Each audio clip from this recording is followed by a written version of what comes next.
Welcome back to the When Bards Attack podcast. Good evening, everyone, and welcome. With me tonight, I've got Kevin, Jason, Drew, Luce, and a big cat, which is Joel. Cat. And a cat. Yes. Yeah. Handsome. I'm wearing a cat. I'm wearing a cat as well. Actually, it's a cat riding a shark with a for Pride Month. I have a rainbow coming out of its mouth. I like that. I like that. So yeah, it's so we're starting When Bards Attack presents the Summer of Tanks. So everybody put your favorite tank on when you watch When Bards Attack and send us a picture. Put your favorite tank on. Play your favorite tank. Yeah. You know what? Send in a picture of you in your tank, and we will put them on the Instagram page. How about that? Yeah. There we go. Right. Best one wins a Stay Hard T-shirt that we're gonna have. Yeah. Well, Stay Hard. I can make that happen. Stay Hard tank top. Yeah. Stay Hard tank top. I like this. Yes, because we saw that artwork in our Discord page. I think that's the one, and we can make that happen to the winner. I like it. Let's see it happen. I like how you said make it happen to the winner. Instead of make it happen for it, we're going to make this happen to you. Yeah, we're going to make you wear tank tops. Right. Lord. Oh, look, Beyond's got the pride as well. Yeah. All right. We're going to get started. Here we go. Sound good? Looks like it's working good. At this point, nothing would shock me. So Joel's not working. All right. I'm not shocking. Text Pat real quick. Make sure all the sound is going. Like it is going. I can see it. I have a visual now, so I can see that it's going. Oh, so do we make Pat obsolete now? And Pat, I did. But Pat is listening and he's chatting with me. So Pat, you're not obsolete. We love you. Made him obsolete. We do love Pat. Who? Fucking AI. I mean, me too. Yeah. All right, we're gonna kick off. Here we go. Last time on StarFall. Love you, Pat. Love you. All right. Before we do an intro, I'm gonna kick off a new section of the game. What t-shirt content? No. Oh. Sorry. The world has a way of hiding its greatest dangers. Not behind towering walls or ancient fortresses, but behind coincidence. For weeks now, you have followed scattered trails. A child hunted for powers they did not understand, ancient temples sealed by the gods themselves, a plague creeping across the northern wilderness, corrupted creatures where none should exist, strange whispers surrounding long-lost crystals, and a hooded assassin who has been one step ahead. Each mystery appeared separate, each threat seemed isolated, but now you know better. They were never different stories, they were all the same story. Naomi, the priestess, who died here at the Citadel, her death has revealed far more than the identity of a powerful enemy. She was one of the 8 vessels carrying fragments of Agronaut's imprisoned essence into this world. By striking her down, you have done more than remove one of his servants. You have forced the enemy to acknowledge you. Somewhere beyond mortal sight, ancient eyes have turned toward your path. Yet while one vessel has fallen, the corruption continues to spread. The north grows quieter with each passing week. Farms, now abandoned, hunters fail to return. Animals emerge twisted to violent mockeries of themselves.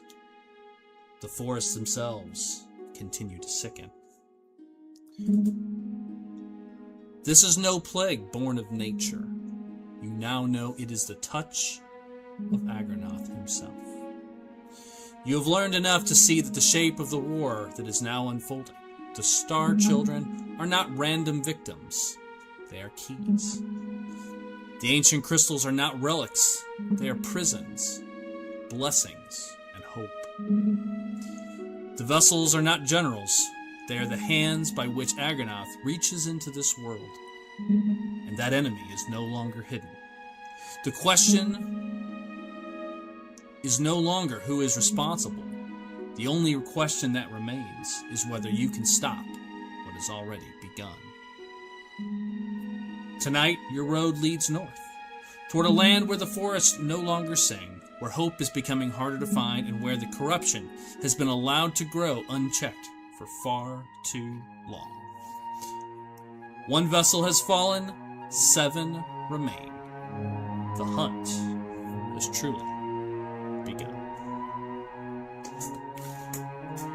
Last time on StarFall, our heroes have fought off one of Agronoth's 8 vessels, creatures born of pure darkness, to feed on the lifeblood of this world through the Star Children.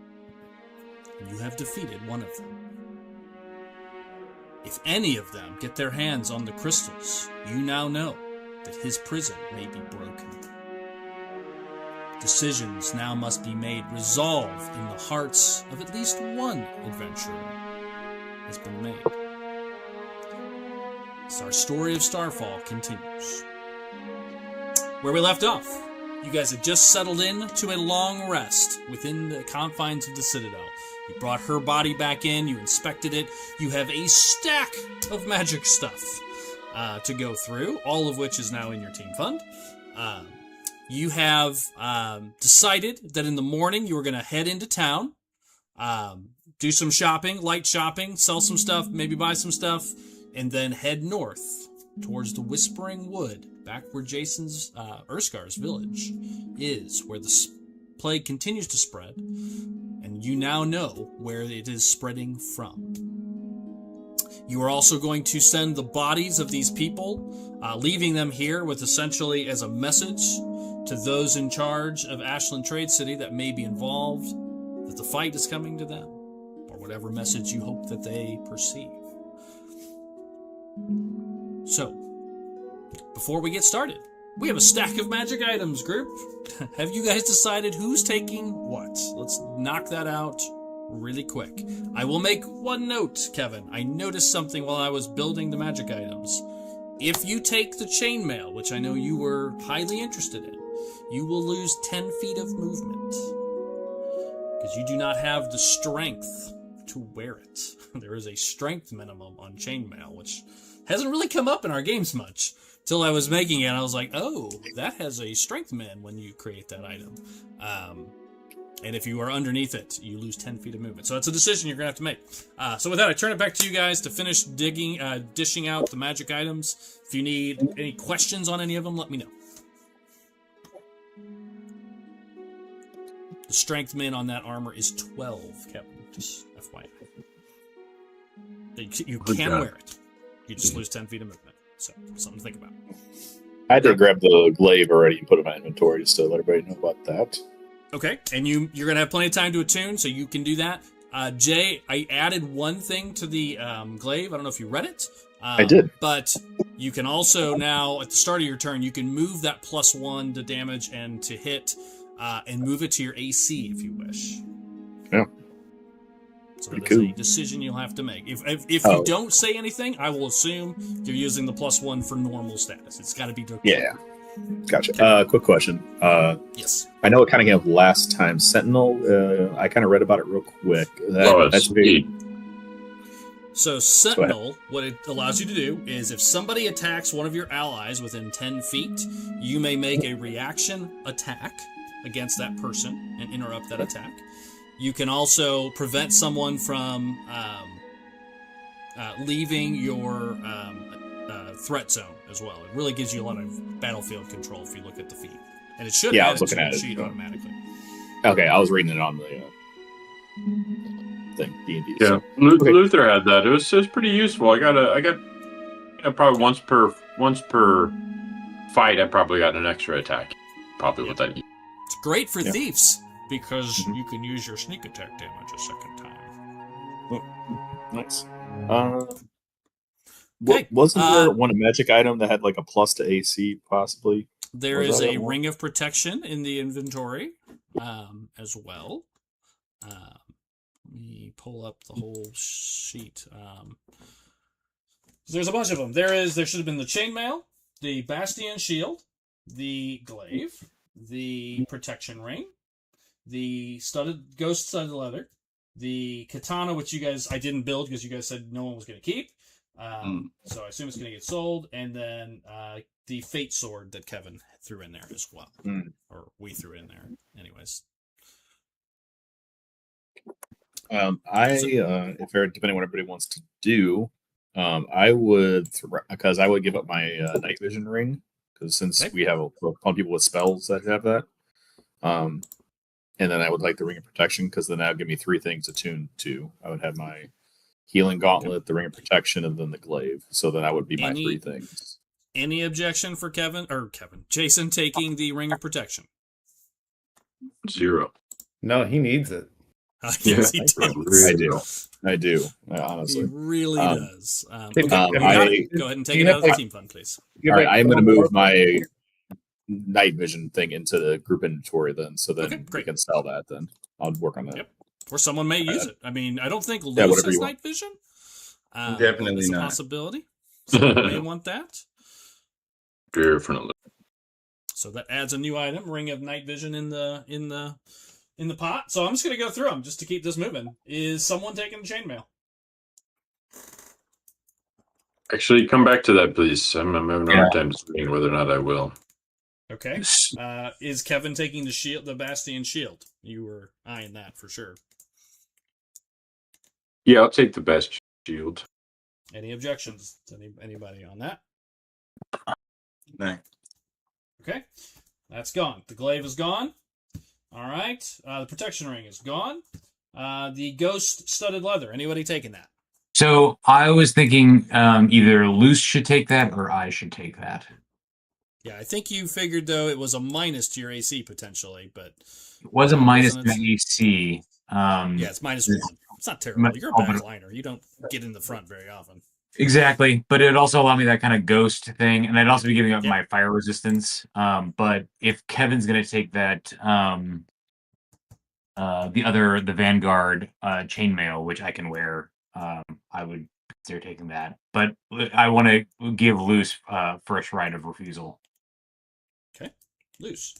The studded leather allows you to walk through walls. And when you're in that mode, and this is what I had to check, like, should she have been using it to get away? It's just like a ghost in the D&D creatures. You can still hit a ghost. So you basically gives you a movement second where you can travel through a wall. It does not make you intangible while you're moving it. So just to be clear. Okay. What's the AC on it? Sorry, go ahead. Go ahead, Luke. Oh, never mind. I'll look. Never mind. It's 12. No, I was just affirmative. 12. Which is does the that same include thing. Ceilings and floors. Yeah. Yes, it would. Dope. If I was in an airship, could I walk through the side of the airship into midair? You could. There are no airships in this game, but yes, should there be one somehow, you could. Got it. Okay. And is it any more AC than the regular studded leather I'm wearing right now? It'll be identical. You'll just gain the ability to walk through walls. You get the ability as many times per level. Like you can do it so if you're level 8, you can do it now. Yeah, you could do eight rounds where you could walk through a wall in a day. Right. Do you have to attune to it? Yes. I think Aaron should use it. Because TBH, you do more walking like on walls and like slinking and stalking than I do. And I think it would be more to your benefit just from the way that you play your character to be able to do that. Well, I didn't realize I had to attune to it. I have no more attunement slots. Oh, and actually, neither do I. And I want to attune to that sword. The Foresight Shores. Yeah, that's a cool sword. Let me see here. No, I do have. Yeah, I have one attunement slot left. Slot. Yep. Yes. Now, if you're going to switch swords, do you need the Feywild Rapier, or are you going to keep both? That would also. I love the rapier. Like that bramble patch is nice. Really nice. Just came up It in was my dual local wield. game, and it wiped out a lot of little creatures. Yeah, you can keep them both. I'm gonna hold. Dual wield. I'm gonna hold off. I'm gonna hold off for the sword and put that in my slot. Okay, so Luce is taking that, so that leaves the armor open. Anybody want the ghost armor? I would take it, but the spider slippers, the climb, there are no use limits on that. Right. Right. I mean, 9 turns in a day is unlikely to ever be used. Unless we do a heavily sneaking, which could happen at some point. But yeah, you guys can just keep it and you're like, hey, this is a useful item. We may need it. Just keep it in the inventory if you wish. Yeah, let's just keep it. Okay, so no one's gonna wear that. Doesn't sound like. Okay. The future sword is gone, so that just leaves the chainmail and the night vision ring. But it sounds like nobody can attune to it that needs it, so that's off to the side. It sounds like just the chainmail. Now, Kevin, I will say, if you decide that you want to wear it temporarily or not yet and keep it as well, same thing. It is certainly something that could be updated so that there's no strike minimum. Right. That is what Mithril does. It's actually 1 lower than normal because it's half Mithril already. So normally it's actually 13. I actually reduced it by 1 because it's partial Mithril. If you went full Mithril, it would go down to 0. So you could lose that -10 at a later time. Got it. Okay. Or you could just keep it till then, and not wear it if you don't want to lose the movement temporarily. Although it does add a bunch of AC damage reduction, is pretty powerful. It is pretty powerful. Drew, you sound like you were interested in taking it as well. Oh yeah, I have to attune. Yeah. Oh, got it. Okay, so no. Okay, so yeah, because I'm gonna give up my jumping boots. If I would give up my jumping boots for it.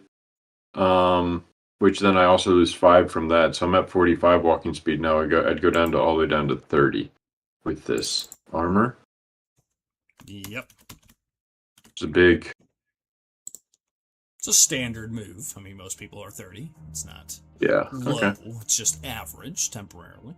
Yeah, I'll take it. Okay. Equip and attune to all of those things. We lost Joel.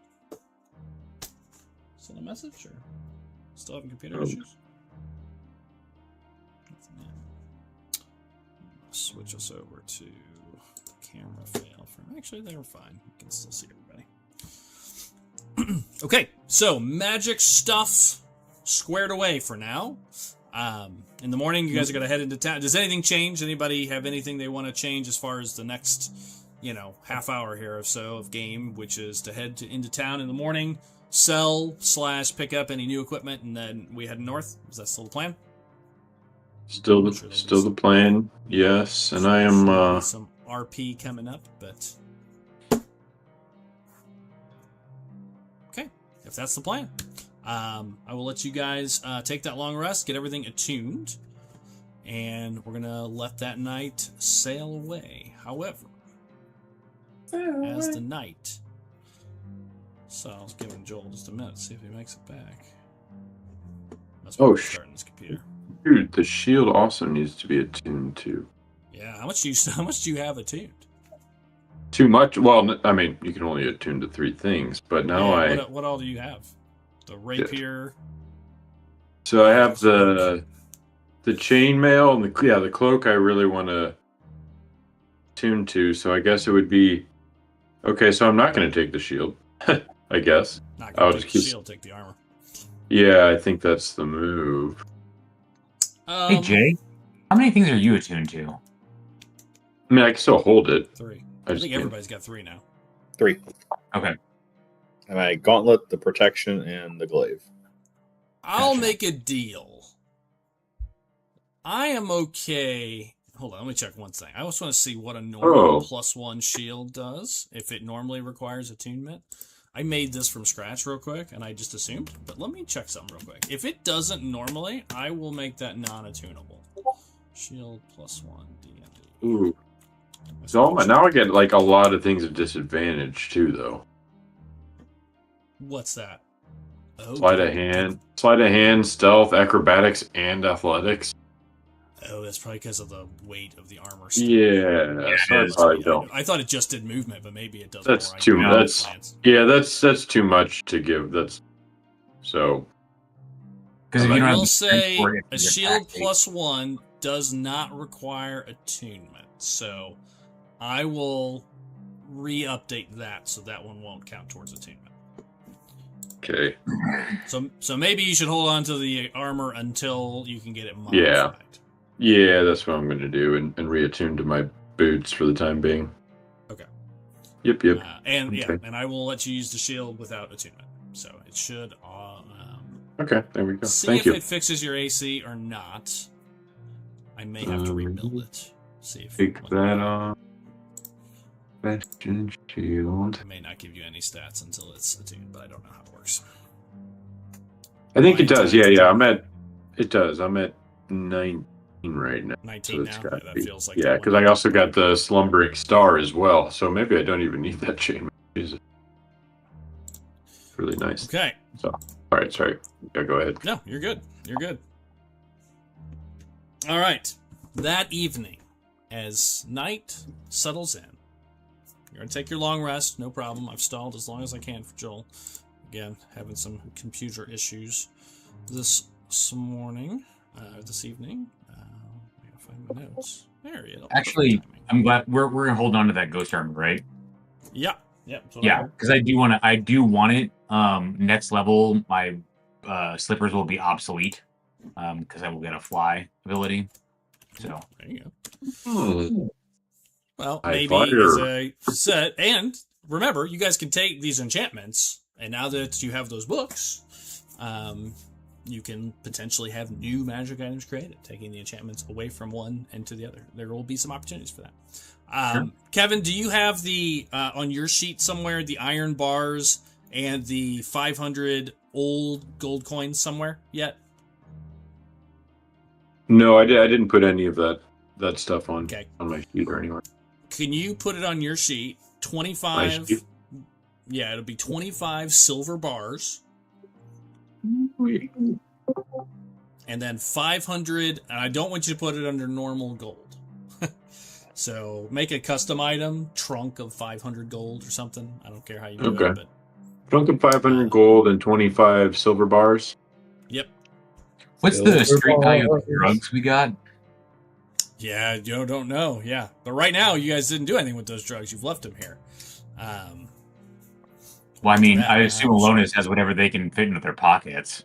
Yeah, he does got a couple doses. What are you talking about? Nothing. You don't get high on your own supply, Kevin. That's what we're talking about. Joel, you got your tech issues figured out? We were just trading out the magic items. You good? No, I don't. My graphics card drivers are busted, so I don't know. No. I can. Nope. I can hear and talk. We're just gonna have to go with that. Okay. Yeah. You just can't get on camera, right? Is that all it is? No, it will not work, and my second monitor's down too. So I don't know. Okay. Well, yeah, we'll just do audio for you. Don't worry about it. No big deal. What sort of? I mean, is the Circuit City warranty still good on those things? I swear we've had nothing but computer issues across numerous people over the last 7 days. This is nuts. All right. Either way, we're gonna jump back in. Equipment is dollied out. The ghost armor remains in the inventory, and the chainmail temporarily remains in the inventory. Everything else has been doled, and the night vision has been. Everything else has been doled out. So you can decide if you want to sell anything once you guys get into town. But before we do, we get into our long rest, which if you didn't, you may take. Make sure everything resets, including magic items. While one thing does happen that night, and I've lost my notes in my whole computer problem that I had this morning. Here it is. Kevin. Uh-oh. You made a roll? Well, while you are sleeping, you find sleep harder than normal to find peace from. You shift back and forth out in the lawn, cold sweat over your brow and your neck. You feel this magical, power maybe starting to wane a little bit. You feel you kind of shaking a little bit while you rest. Luce, you're on watch. Yeah. Everyone else is asleep. It's near the end of the night. Kevin, you're just really struggling to get any rest. As you toss and turn, you feel a warmth around you. Not comforting. Oh, it's illegal. Heat. Then, all at once, the crackling of timber. The roar of a fire, so loud it drowns out everything. Smoke begins to burn your lungs as you cough and choke. And you see yourself, a younger self, stumbling through a home. A home you knew by heart. The walls glow orange, beams collapsing, one by one. Sparks rain down like stars. And somewhere in the chaos, your sister's voice calls your name. Oh. Run, Alonis! You remember reaching for her, small hand stretching through the smoke, and then something tears you apart. A figure in black steps between you, hooded, silent, motionless amidst the flames, as though the fire itself bends around them. Then another and another. 3 shadowy figures stand before you, and then the vision sort of blends away, and you see yourself outside choking and gasping as these 3 riders race off into the darkness. One rider slowly turns their head as they ride away, and beneath a ninja-like hood, 2 violet eyes stare back. And then you wake up in a start. You, that is, Luce, you see Alonis sort of wake up before the watch should have really ended. It's early, maybe 4 in the morning. You see it, just kind of jump to, sit up straight, heavy breathing. Kevin, turn it back to you and Luce.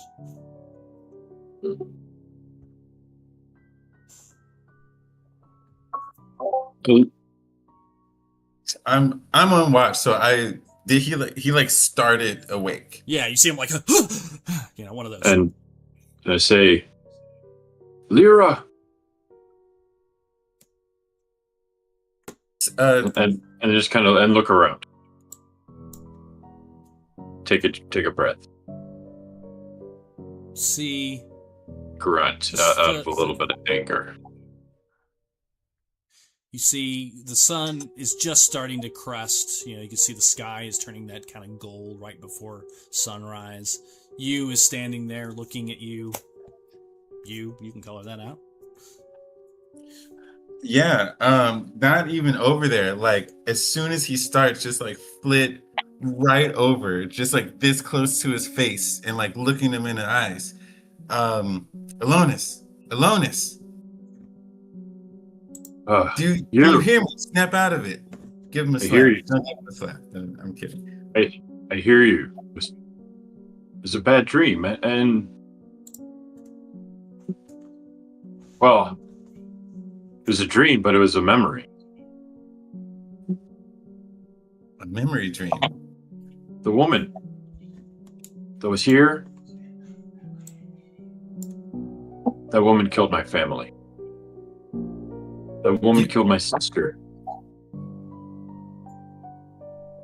And I killed these other children by seeking them out. Whoa. Alonis the not killer. Just slow down for a second. When you say the woman that was here, do you mean the woman that is now dead that we just had a huge fight with? Yes. She killed my family, killed my sister, and I got these kids killed. It's my fault. Don't tell me that it wasn't my fault. I know it All was. right. But I wasn't searching for them. While he's saying that, give him a tiny fairy slap. Just like a sparkle slap. Like, Alonis, it's not your fault. These are dark times. I'm sorry. These are dark times, Alonis. We can't control what they've done. Yes, there have been casualties. You did your best. Don't blame yourself. I am to blame.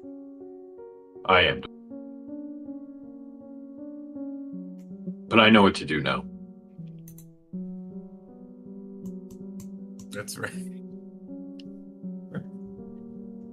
I know the next steps, and it is not finding the Star Children in order to save them. It's killing every single one of these riders as fast as we can. That is the only way to save the children. I went about this wrong and I got them killed. It's on me. Completely on me.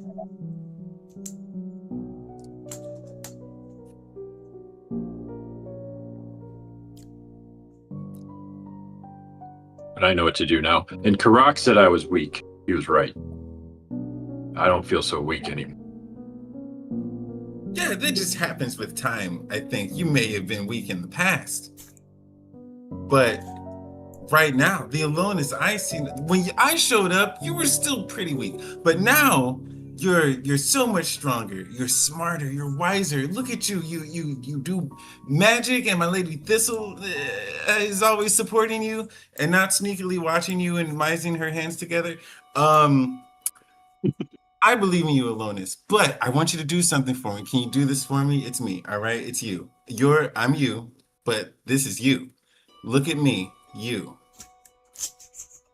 I hear you, Sparkles. You need to pause because vengeance, it's delicious. I've heard this in my journeys. However, if you go ahead and just start magic ablazing, it could be a bad thing. Let's get revenge, because I believe in you, but let's not be hasty. You're strong in heart, you're also strong in mind. I believe that. And you're letting this bad dream cloud your natural judgment. Okay? No, this dream showed me exactly what I needed to see. It showed me everything I needed to know about why I set out on this path, and now it's giving me a direction. All of these people will die. They will suffer. I'm stronger now. You'll see. I'm so much stronger. And while this conversation is happening, I think you would notice that Alonis's voice is starting to carry a little bit. Like, it's getting louder and, a little bit more forceful, to the point where Jason, Drew, Joel, like, you all are awakened by this conversation that's happening. You hear voices kind of, speaking urgently. Kind of brings everybody to here just before dawn.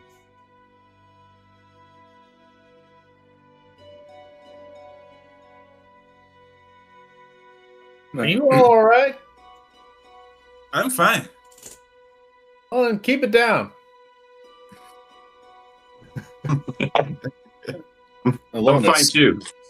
I've never felt nothing. I feel a strong amount of conviction. And I'm ready. Let's go get this plague. Yeah, let's do it. Start packing stuff up. Okay. Conviction found. Unless there's anybody that wants to add anything to that conversation as you come at the end of it, or you or Alonis, I'll let that hang in the air as the group starts to prepare and head into Ashland Trade City to stop by and get your equipment. As we're packing up, this is what I'm going to say. I'm going to flit over to Urskar and just flit right up next to Urskar's ear. Urskar, listen. Alonis had a scary dream, and he's very resolved, and he is very strong. He's announced that to me, and we both know this, but he might also be a little headfast. Just keep an extra eye open, will you? I don't want him getting himself in trouble. He really blames himself for those kids, and I think he's on a revenge mission here. So, I'm all about revenge, so it's okay. But let's do revenge smartly, is what I'm saying. You know, don't let him like fall into a pit of spikes with his righteous anger. Is what I'm saying. We're both going after the plague head first, so it's okay. We got this. Okay, let's go. Let's go. I trust in your strength. Yeah. I trust in your wings. Oh, thank you. No one's ever told me that. Here, have some food. Give you some a little snack. Yeah, that's true. Dole out some snacks. Yeah. Gather your guys' stuff. You're leaving the bodies here. You have a broken cart and a number of horses. How many? What are you taking with you into town? Oh, these silver bars are magical, aren't they? No, they look. They're silver bars that has like glowing blue vein. I mean, so yeah, they look magical. I mean, has glowing blue veins kind of moving through them. Got it. You could, if you don't want to lug them around all over, the woods in the swamp, you could put them back in the hidey hole inside the citadel. That's relatively, and by relatively, I mean completely secure. Yeah, especially if we take the key. Yeah, exactly. So if you want to leave some of that stuff, you're welcome to do that.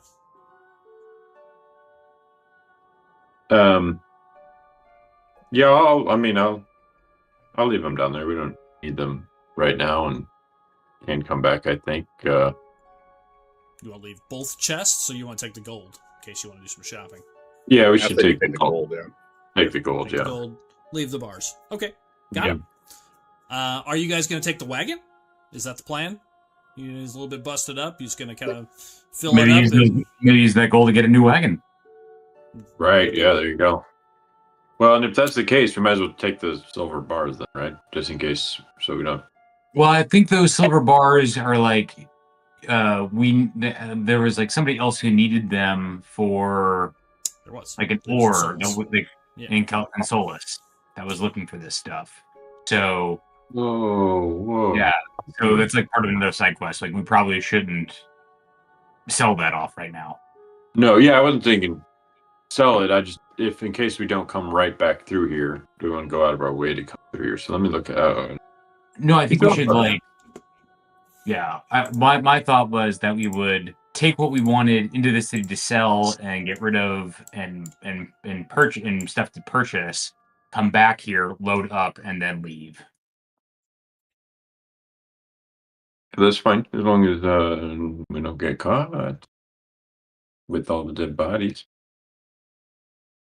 That's true. You are going to bring a lot of attention to this place. I didn't think about that. You may have to sneak back in to get your shit back out. Yeah. Depending on what happens. That's fair. I mean, you can bring them with you. I mean, you can bring them all fine. Let's just take it all, because who knows who's going to move in here next, and then we have to kill all of them to get it, and it's this whole thing. Cycle. Just work. Got it. Keep so you sending take everything, messages. load it up in the cart. The cart requires 2 horses to pull, so you'll need 2 of your horses. How many more are you keeping with you? Are you letting the rest go? What are you going to do with the rest of the horses? Kill them. Oh, I mean, Luther, Max. I would say just let them go. No, we could sell them. You could. Yeah, you horses could are. and sell them. Or we could string them along then, I guess. Or we can have So you more can bring 'em horses. right to- Yeah, or you can just you could just tie them to the back and have them follow the cart. You can ride them separately. You have options. Just wanted to be clear about what you're taking with you. Yeah, I'll ride a horse then, and then we get Okay. to sell it when we get to the thing. Okay, so Jay's going to ride a horse. Okay, so this will be good color just for now and then the later travel. So Jay's going to ride a horse. What else? We got a cart. Who's riding the cart? Anybody? I mean, someone's going to have to if you're going to take a cart. I'll ride You the load I cart. need to with... Oh no, And my Elon, horse on the cart. Elonis wants to ride in the. Okay. I mean, I'm sure we both can. So Yeah. Alonis and Aaron will ride in the cart. Our horses will Okay. pull the cart. Okay. Yes. That makes sense. Yes. Okay. You? What are you going to do? Just for I travel mean- color. It's a big cart, I presume. It is. Just sit in the cart. I mean, we don't need better to travel light. I mean, more horses means more sound, more targets, right? Okay. Right in the cart. You want to sell your horse once you guys get into Trade City? I mean, it's something we can just write off if you want. Yeah. Yeah. Okay. And then Joel. Ride a horse. You're gonna ride a horse. Okay, so you and Jay will be on horses. Everyone else will be in the wagon, and that means we have one horse to sell. Okay, very good. With that, I will take you to Ashland Trade City, and for our viewers, and again, we're not going to RP out the whole city unless you guys get into something specific. I am going to bring up what Ashland Trade City looks like as a starting point. And describe what you see as you approach. It takes you like a half hour. You're going to get there pretty much right at sunrise, as the morning kind of sets in. Activate. You should be able to see that now. And I've got a little description of Ashland that I need to grab. I had all this prepped, and then my computer died right before this. I had to restart. Classic. Let me. Yeah. It's been a couple of rough days of computer issues. All right, here we go. You guys make your way to Ashland Trade City. Nothing happens in that hour. It's just a simple journey over the rise and into town. And I will describe what you see. Get a little market music here. There we are. There we are. Ashland Trade City does not rise from the land like other cities. It spills into existence as you cross over the next rise, sprawling across both banks of the Dragonspire River and clinging to its edges like a living thing. Long before its streets come into view, the sound reaches you, although probably less sound since you guys are coming at 6 in the morning. But, it's still a busy town. Even at 6 a.m., 6:30, it is still, you can hear the sounds of people. It's a large city, as you can tell from the picture and for our viewers to see. You can see basically a giant river cuts through the middle of it, and you can see this giant stone building that crosses. It's a giant bridge that essentially connects the two side banks together. Drew, you would know that is the seat of government here in Ashland Trade City. So it is where many of the houses, like trade organizations would have like offices there, but also the government seat sits there as well. And I'll talk about that as well. There are barges lashed together going up and down the river. You can see like giant cranes, that could pick up boxes and stuff off of ships, like along both banks. It looks like a busy city, and it looks very crowded. Very tight, small alleyways and lots of little side streets that kind of move through. The air, you can smell it as you approach. It's thick with spices, smoke, wet wood, metal. The skyline uneven in layers of stone, timber, and iron. Buildings stacked one upon another, connected by bridges, scaffolds, and suspended walkways that seem to defy both order and reason. Where Solus stood proud and deliberate, Ashland moves kind of restlessly, loud and alive.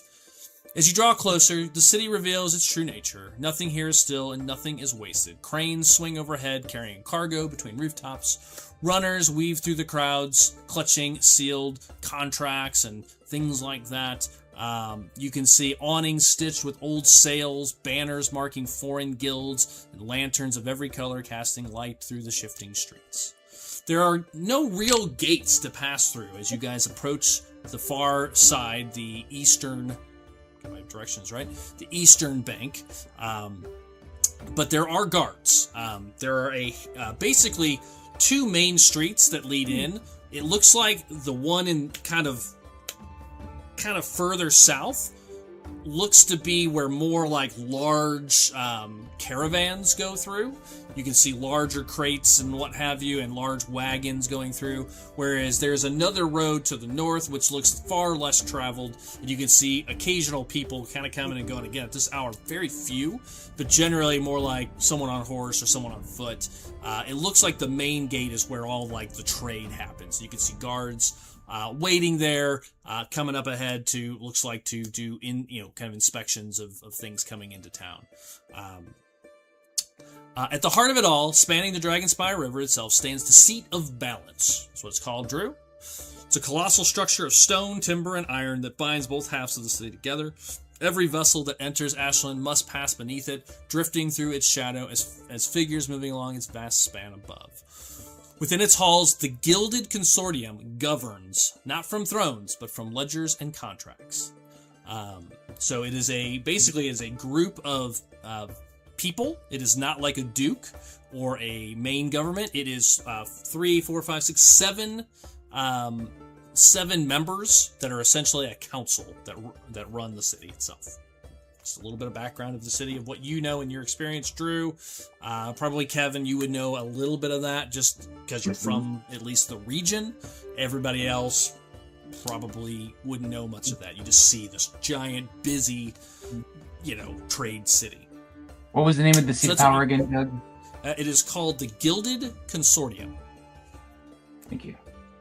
Yeah. Okay, so first things first, which gate are you heading to? The main gate, where the other wagons and stuff are, and you do have a wagon, or are you heading to the north gate, which appears to be a little bit more for individual travelers?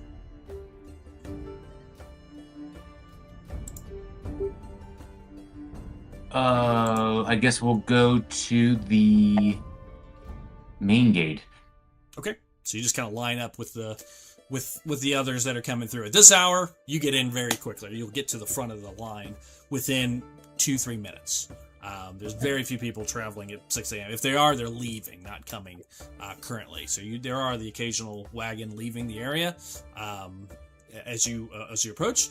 But 4 guards come out as you approach. They're just kind of inspecting all the wagons. They approach your group, all human. He's a main guy that speaks. He's about 40 years old, has a brown beard, says about 6'2". Looks very similar to Jason, actually, sort of in kind of tone and shape and just sort of inflection of how he looks. You get to tell he's definitely from the region. Maybe lived in the woods at one point. He definitely has a very similar vibe, Jay, but he's dressed in full partial plate mail, and he just walks up. Good morning. Don't get a lot of folks in this early. Welcome to Ashland Trade City. How can I help you all? Bringing anything in that I should be aware of? We're new to the city, and unaccustomed to procedures here.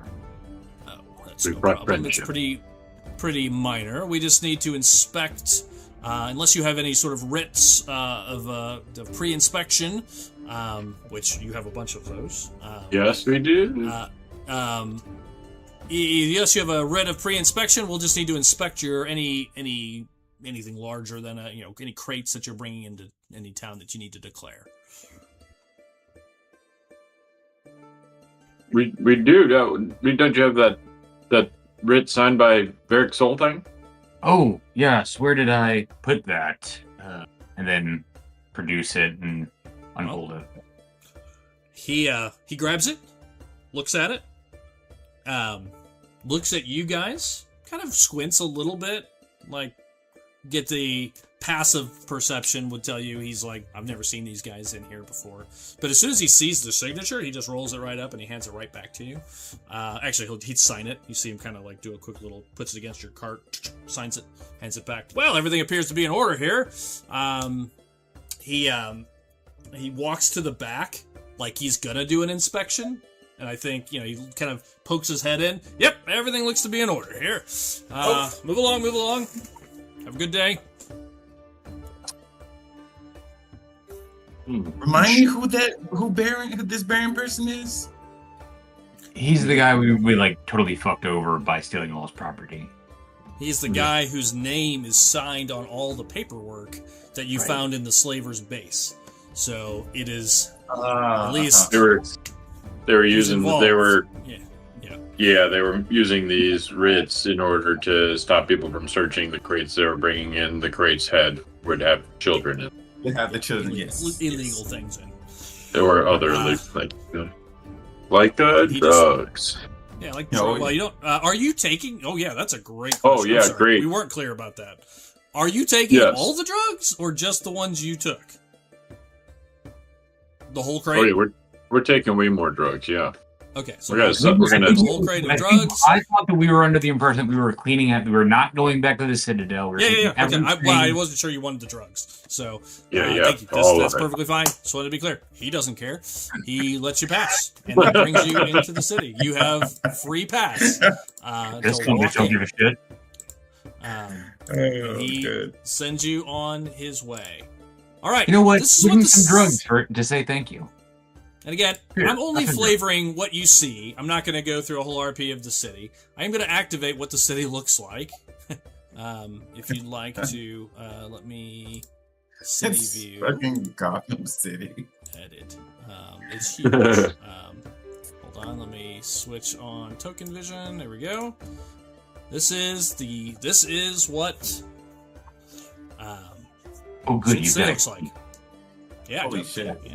Thank you. It's huge. The city is huge. And you guys come in pretty much between 2 and 3 is where you guys would come in from, between the East Bank Market and the Riverside Row. And so to your right, you see tons of businesses and shops, mostly just opening at this hour. But they are starting to open. There are a number of taverns and inns as well. And then you can see, to your left is what looks like a mostly residential area as well. Now, I did say I was not going to RP out in this whole city. It is massive. You could spend many nights here. It sounded like you guys just wanted to pick up some things. So here is my question. I'm going to ask this in a very specific way. Ashland Trade City is huge. There are a number of shops here with some rare and unique things, as every city in this game is designed. So, I don't repeat a lot of things.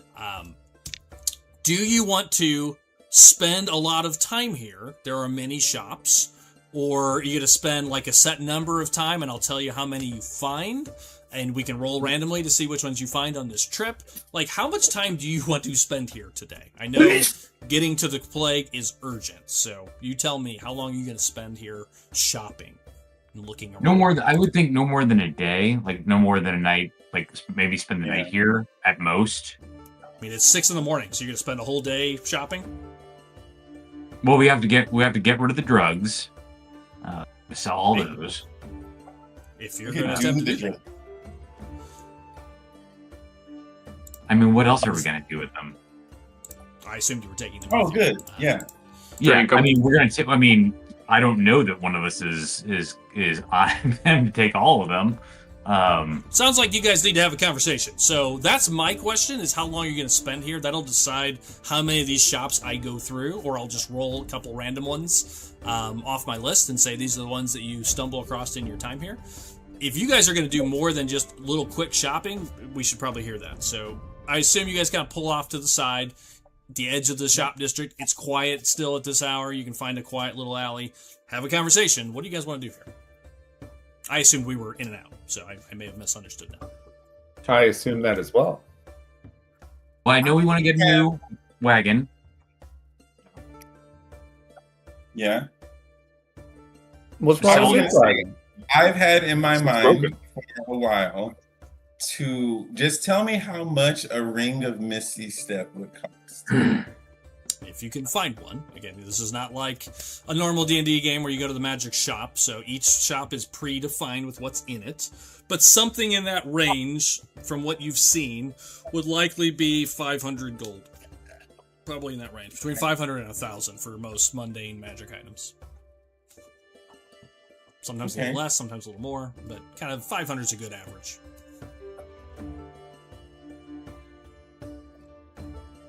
I want that. And as I think that, fly over to Urskar, right in this here, Urskar, I'd like a ring of Misty Step. I don't have one. Yeah, but I need the money.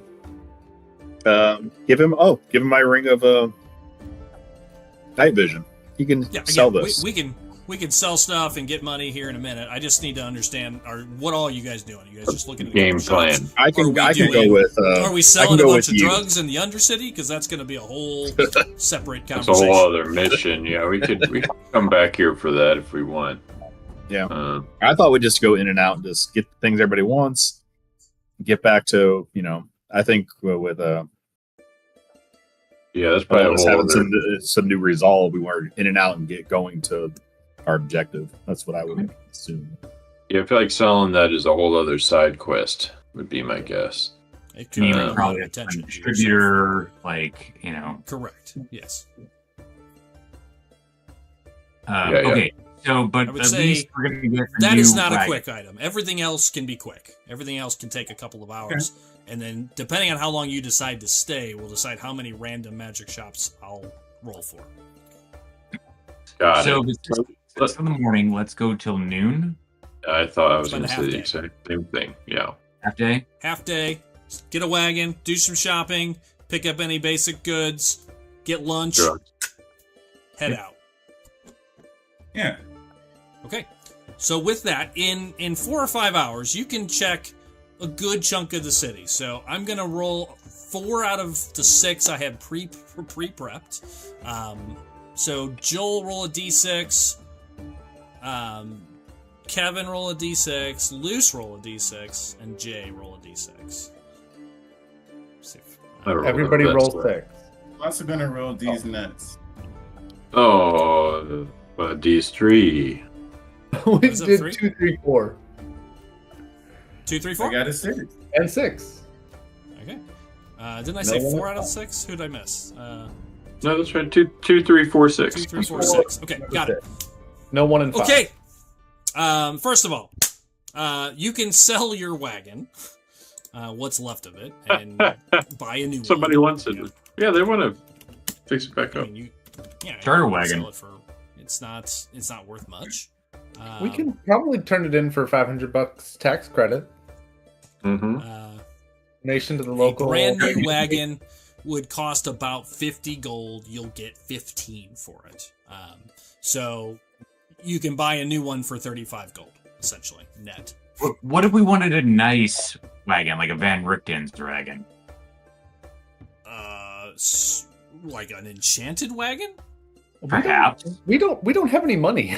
Yeah, that would be expensive. I don't need to check my random sheet because I already rolled all the magic shops for the town. There is no magic wagon. So Oh, no you magic could buy a wagon. new wagon for 35 gold. Okay. Difference. If you want to do that, someone take it off the team fund or out of their gold. 500 for I will- 500 gold. I will. Drew, 35. Just go ahead and enchant the wagon with your spider boots so it can go up walls. That would be awesome, by the way. Have to do the horses too. I will go ahead and tell you the 500 gold that you found in the Citadel is actually worth 1,000 gold. So it's worth twice as much. So feel free to just go ahead and put 1,000 gold. You can talk to a money changer in a half a day. You can find that out. They'll give you 1,000 gold for it, so you can put that in the team fund. I'll do that. Okay, so minus 35 for the wagon. Okay, I'm going to start with 2, 3, 4, and 6. So listen up. Here is what is for sale in those magic shops. Wait, Doug. Yes. Before you start listing off magic items, does anybody Yeah. have money to buy magic items? Well, Yes. 1,000 Well, gold plus. If we don't, then there's no point in listing off the magic True, items. true. Well, I think you're going to sell the night vision ring. Sounds like. Yep. So you have Sell 1,000 some things. gold plus that will get you an extra 250 gold. So you can put that on team fund if you want to mark that off the sheet officially. Doug, 250. I don't. Okay. And Anybody the else- star anything shard, else to sell? the star shard circlet, unless somebody wants. Yes. That's worth. That is worth good money because it is a relic. That would be worth. You get 1,000 gold for it. That's team money. That doesn't belong to me. That originally belonged to Aaron, so that's probably team fun. Okay, team fun. Another 1,000 gold. Take it off the sheet. Anything else to sell before I start going through? And I'm gonna put him. I'm gonna put him randomly back into one of these shops. In case you're Just my old. might still be there. Just my old field. We have like a Star great sword, circlet. some plate, and then the one rapier. So are we keeping all that stuff? Yeah, you want to sell Most any of level I never use. Trying to figure where it copy moves of. The rapier. Yeah. I like the spell that's on it, but I mean, that? What's the rapier has a spell on it? can't heal hit points for one turn. Oh Well, so- yeah. I'm sorry, I forgot about the katana. Yeah, you could sell that for another. That'd be another 600 gold. So you put Is that on team okay? fund as Does well. anybody want that? That was No, I listed to don't- be sold. Yeah, that was listed to be some. Okay, so 600. is what Mark said. That I'll mark it that down. plate mail you're carrying around used, you can get another 500 gold for. Are you writing all adding this that down? to the event? Yeah, I'm The good. 600 gold? Okay. I got it. Just want to make sure we're going at it twice. Then the plate, you said 500, correct? Yep. Okay, I'll put that on there. I'll delete the things. Great. And then I think there's something else in here. Oh yeah, the plate you sold or no? Yeah, I'm getting it right now. Yeah, 500. I'm good. Doug, sell my. Oh, that's why it's so high. Sell my other shields. I had a +2 AC shield. I don't know, probably not worth much, That's but sell standard. it. It's the standard shield. Yeah. Shield Okay. costs. A used I thought- shield will go for. Shield item. All right. Yeah. Probably like 10 gold. Okay, I'll take it. And then I think you're right that. I think you're right that the Bastion shield is not added on. Okay, I'll check it in the background once you guys Okay. deciding over debating over the items. I can verify it. Okay, Great. just And then real we quick have to let everybody know, there is we got 3,350 gold in the team fund. So I took the 35 out for the.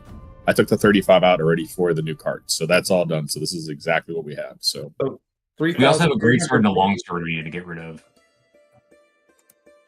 What's that? yeah, it's all that. There's a great sword and a long sword in the party. Great sword and a inventory. I long don't know sword. if They're it's still in our team inventory. Gotcha. Hang on. I'll get you some money for that here real fast. It says cost Great 50 sword. gold and then 15. okay, for the so- long sword. So cut them in half. So 7 and 25. So you can get 30. Call it 30 gold. 35. Okay, I'm rounding up. that's a good count. Right there. Okay. I'll add that in. Got I'll it. get rid of that. All right, go ahead. Doug, go. What's the total, Jay? 3,380. Okay, That's so some money. divided by 5, that would be 676 gold per person. I'll Or leave you mine guys in can there. save I really up don't and- care. And buy something that the group needs. Look, you can hear what you find, and you guys can decide. Yeah, let's. All right, hit us, Doug. What do you got? You can definitely afford almost everything on this sheet. So Give us the at sheet. this point. What's that? You can have the sheet. Go ahead. No. Go ahead. Go ahead. All right. You find a high elf that has a small shop. I'm not gonna. I'll give more Be color. correct. When we're actually spending time in town. She has a ring of mind shielding, which protects you from scrying as well as some mental damage reduction. There is a potion of giant strength, which raises your strength for 20 to 22 for 1 hour. There is a wand of web, a ring of X-ray vision, a necklace of adaption. I have to go remember what that is at this point. I believe that allows you to like breathe underwater and stuff like that. Yes, it does. A scroll of protection from energy, a scroll of curse wounds, of cure wounds. Sorry, curse wounds. Curse these wounds! Typo. Curse these damn wounds. There is a scroll of wall of force, a +1 chainmail, a scroll of detect thoughts, a scroll of far step, a scroll of bless, and now your star circlet. In that shop. That's shop number 2. Shop number 3. It's 2, 3, 4, and 6. Things that he has. the Saddle of the Cavalier, a magical saddle. I'll take it. Boots. Boots of the Winterlands, boots of Elvenkind, Horn of Blasting, prayer beads, and a ring of night vision now. And I can go through any of these that you want to know what they do if you're interested. For the does my horse have to attune to the saddle? Yes. I don't remember. Oh, really? The saddle of I don't remember what it does.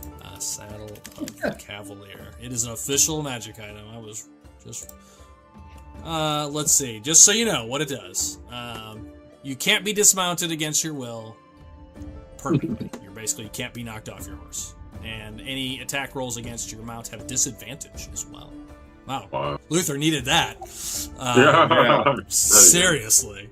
All right, so that was shops 2 and 3. Shop 4, 1, 2 is a small shop. Small little human little stall. He has a ring of protection. A helm of awareness, which gives you advantage on initiative. Bracers of swimming. Stone plate buckler, which absorbs damage. Plate buckler. Buckler is a sword, isn't it? No, it's a shield. It's a shield that absorbs damage just from holding it. It doesn't give you the +1, but the shield absorbs 3 points of damage. Archer's bracer. Hide armor of resistance to thunder and lightning. And then Iron Band of Bilaro, which is basically like those little things that you throw and like entangle people with. It's magical one. So that is shop number 4. And then shop number 6 is a gnome who has a scroll of fire investiture, which basically you turn into Human Torch temporarily. A vicious longsword, a robe of useful items. Loose, he's got one. Hey, a deck of illusions. A lantern of true mist. A potion of bandolier. Oh, it's a potion bandolier. Potions can be used as a free action instead of a bonus action. It's a special item. Glove of arrow snaring, which allows you to catch missile weapons or thrown weapons. A linked mirror, which allows you to have 2 mirrors that basically become a telephone. A FaceTime. Lucky Catfoot. And then an Ion Stone of Agility. So those are all the random shit that is for sale in this town. Wait, there's something in there. In that last shop. Yeah, I can reread. Sorry. And no, it's fine. I knew this was going to happen. That last shop. A lot of stuff. So any of you want to know what they do, I will tell you. So Ion Stone of Agility. Lucky Cat's Foot. Mm-hmm. Linked Mirrors. The Glove of Arrow Snaring. The Potion Bandolier. The Lantern of True Mist. Deck of Illusions. What's that? Deck of Illusions. What's that? Robe of Useful Items, Vicious Longsword, and Fire Investiture. The Deck of Illusions is a deck of cards, and literally there are random things on them. And as you flip one, it does a random illusion, does that illusion, and as you use them, it's like the useful items. You can only use them once, but it creates illusions temporarily. I love that when I rolled that. I was like, wow, Kevin's gonna want that. I need it. I have to have it. How much is it? It's 500 gold. Oh. You do not have to attune to it. Oh, perfect. All right. I hope you all don't mind taking it. Buying it. Yeah, no, I it has 34 cards in it. It's not a full deck. No, that's well, the Lotus doesn't have a full deck, so. Hello. I will tell you, it has things like, so I'll read you what it officially says. Magic deck functions only if cards are drawn at random. You can use an action to draw a card and a random card from the deck and throw it on the ground at a point within 30 feet from you. An illusion of one or more creatures forms over the thrown card and remains until dispelled. An illusionary creature appears real, of the appropriate size, and behaves as if it were the real creature, as presented in the monster manual, except it cannot do harm. While you're within 120 feet of the illusionary creature, and can see it, you can use an action to move it magically anywhere within the 30 feet of its card. Any physical interaction with the illusionary creature will reveal it to be an illusion.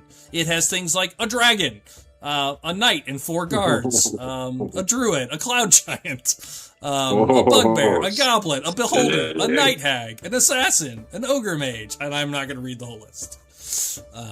Okay, I got it right here. I got it right here. So this is dope. Cool. I'll take 2. One for sale. I will mark it off. Boop.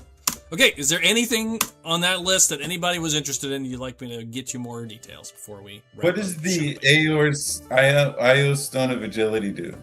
Oh yeah, those. These came up every once in a while. Ion Stone of Agility. I gotta remember what do they do. Who's your dex player, right? Dex is your stat? Dex is my thing. Okay, cool. It is named after an ancient god of knowledge, long forgotten. Probably be a saint in this world. Basically, when you use an action to toss one of these stones into the air, the stone orbits your head at a distance of 1d3 feet and confers a benefit to you. Thereafter, another creature must use an action to grasp or to try to take it from you. Basically, while it's floating around your head, you have a dexterity bonus of +2. So it adds 2 to your dex. What's that? Like, is this something I can just like deploy, keep in It's my always pocket? out, unless someone steals it, away from your head, which they certainly can try. It has an AC of 24, or on a 24 acrobatics check, someone can basically try to grab it. But it's a pretty high roll. How much is it? It is 600 gold. Luz, just to put that in context, 24 was Eldrin's AC. Oh no, that's much too low. So it'll be it's hard to grab. Oh, yeah, it'd be very difficult to grab, yes. It would add 1 to your AC while it's out, and add 2 and 1 to hit with your dex weapons as well. That's not bad. It's not bad. Anybody, you can think about it. Anybody else want something they wanted to hear more about? There were 3 things I wanted. I can start. I'm gonna just start running through them again. Ring of Mind Shielding, Potion of Giant Strength. I wanted to hear more about the prayer beads, the elven boots, and the archer's bracers. Okay. All right. So archer's bracer. How did he go?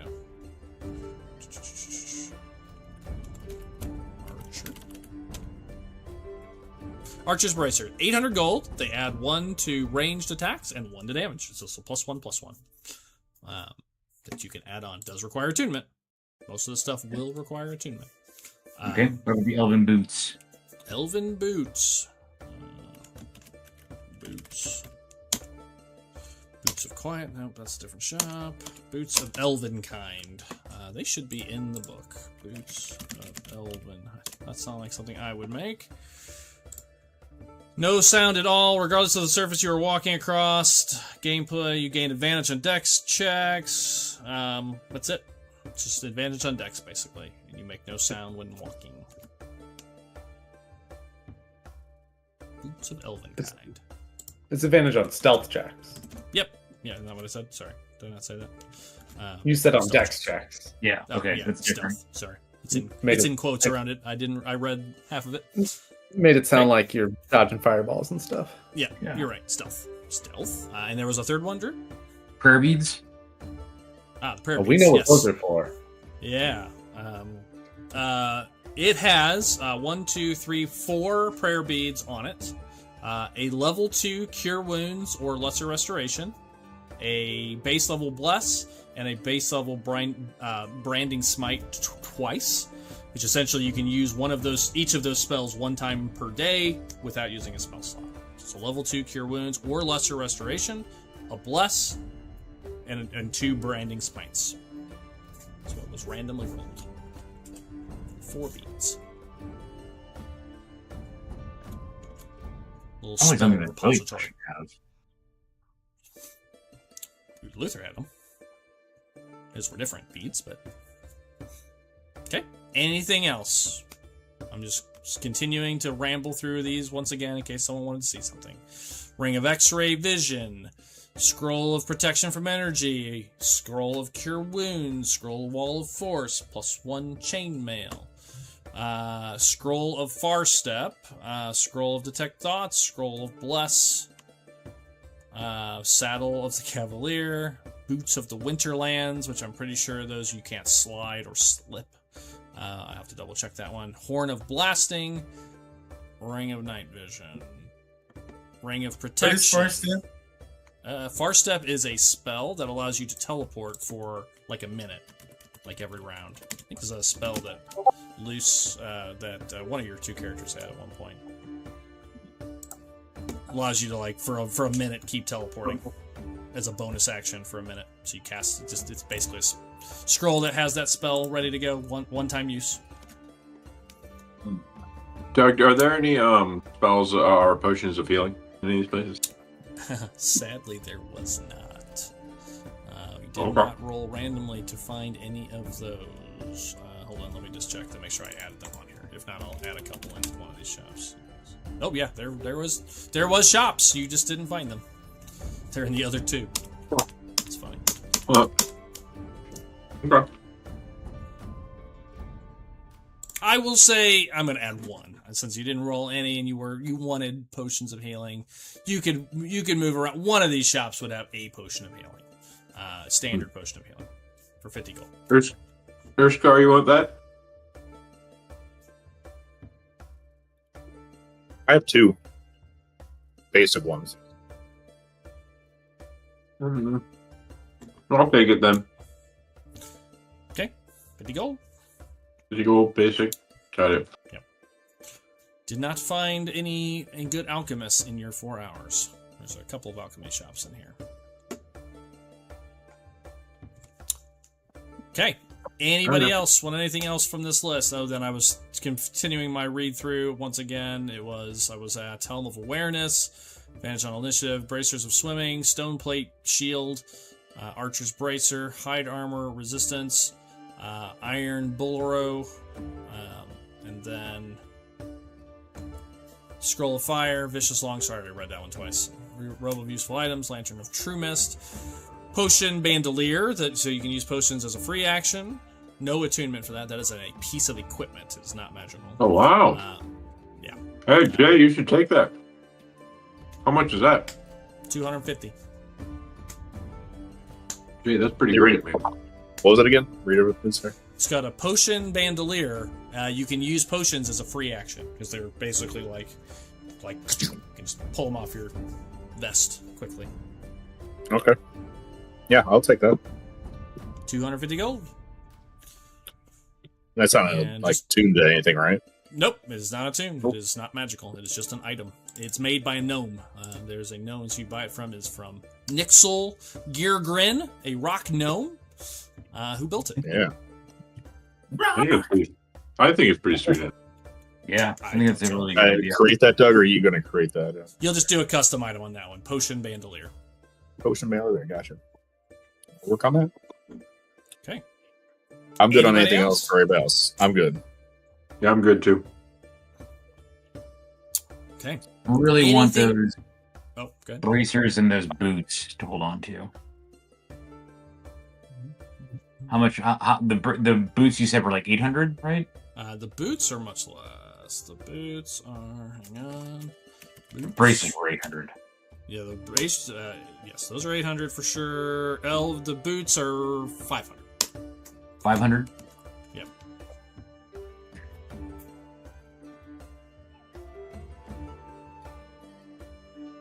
I'll grab Iron Stone of Agility. That's 600 gold. You betcha. That does that one. Let me see if that one requires attunement. Hang on. That one does require attunement. Ooh.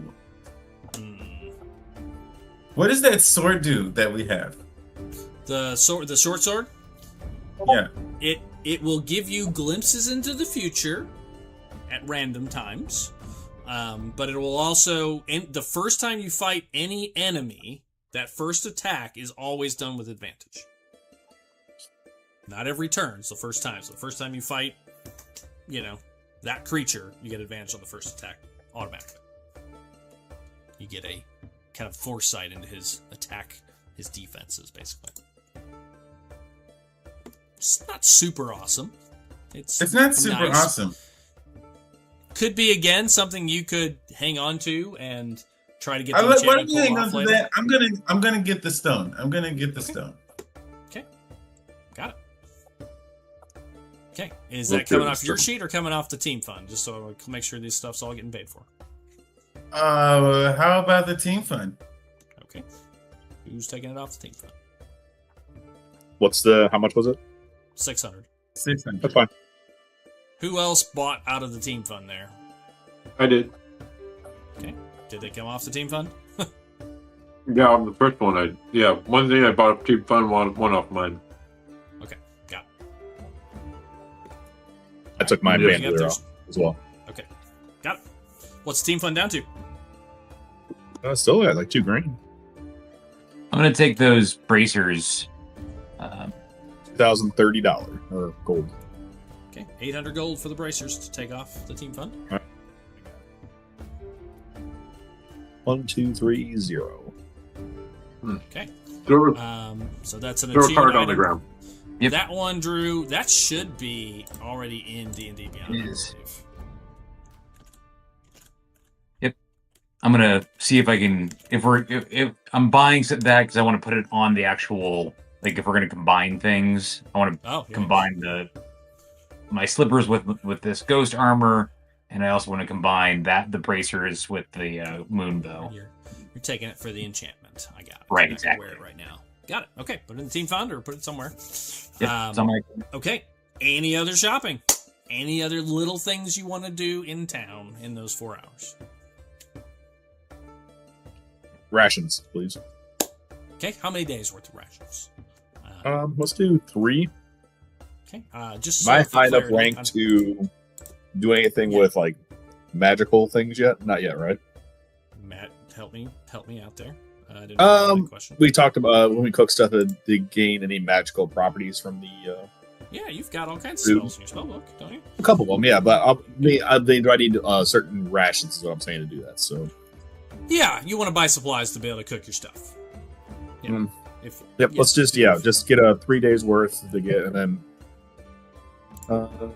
just 3 days worth, and then let me look around for something else. For clarity, you're probably 4 days away from. It'd probably take you about 3 days. Yeah, about 3 days or so to get to the edge of the woods, and then you'll have about another day through the woods to get to the location. Okay, so you got so about 4 days. 5 days direct. 4 to 5 days, somewhere in there, assuming no distractions. 5 days of rations, then load up into the cart. Okay, 5 days of rations. Got it. We'll need to get back too. So Yeah, do you want to get more to get back, or you plan to go to your village, which is kind of close at that point, or? Hey, let's do 7 days just to have some extra, just to be safe. Okay, 7 days. So that will be. I'm gonna go I can calculate as well. There are 5 of you. So for every 2 days is a gold. So per person. So what is Let's say 8 days, just right. We'll make it 8 to be easy for you. Great, thanks. So 8 days worth of rations. That's 4 gold apiece, 20 gold. Plus probably feed for all the horses. I would imagine. Why don't we round it out to 30 gold to cover food and whatnot for the feed for the horses. Yeah. Doug, one more thing. Yeah. I noticed I have a +1 longbow on my sheet. I think that's my original longbow before I got the moon bow. Yeah, it was just a not a magical bow, just an enhanced bow. Yeah, just a +1. What can I get for that? 200 gold. 200 gold? I'd like to buy those elven boots then. Okay, go for it. Cool. Boots of elven kind should be in D&D Beyond as well. Yes, indeed. Yeah, Most of this was right out of the books. Okay, anything else? I don't want to turn it into a shopping episode, so anything? Last call? Yeah, when we're in the general store getting food, get some needle and thread. Silver thread. Sure. Gold coin. Get all the thread and needles that you need.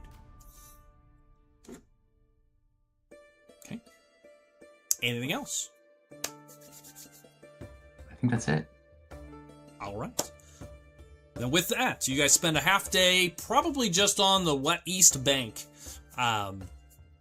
doing your shopping. And, towards the end of those 4 hours, as you guys are kind of wrapping up and getting ready to leave and, kind of loading up the new wagon, getting all the supplies and stuff together. Nothing out of the ordinary. I mean, just normal day in town. But you all would see something which is rare. And I think it would get your attention. So maybe as you guys are just finishing your meal, you're loading up the cart, getting ready to leave. 2 shadows cross over like the streets. As you see overhead, 2 dragons fly past a couple hundred feet in the air. A green and red dragon both kind of fly over, almost like a vulture, kind of like do a circle around halfway around the town. And you can see them from almost anywhere. They're huge. And you see them kind of fly over, do like a half circle, and then they both land on the bridge, the main bridge across the city. You see the 2 of them kind of drop down and land on the bridge. And they have riders on them. You can see two riders on them. And they land, again, across the city. You just see them kind of set down. For everyone else, no one pays attention. For the 5 of you, who don't see dragons very often or ever, it definitely is something to sight. But you can see no one is surprised by it. There are a couple people that look up, but you do see 2 dragons land on the far side. And you would know you're right at the border of Havenir, which is the Western Kingdom, which is led by the Dragonborn and the dragons. They have dragon riders. Correct cousins. Yep. You see them land, and I'm just going to call that out because that is something you see. Any conversation before you head out? We're going to go to break, and then we will start the actual adventure.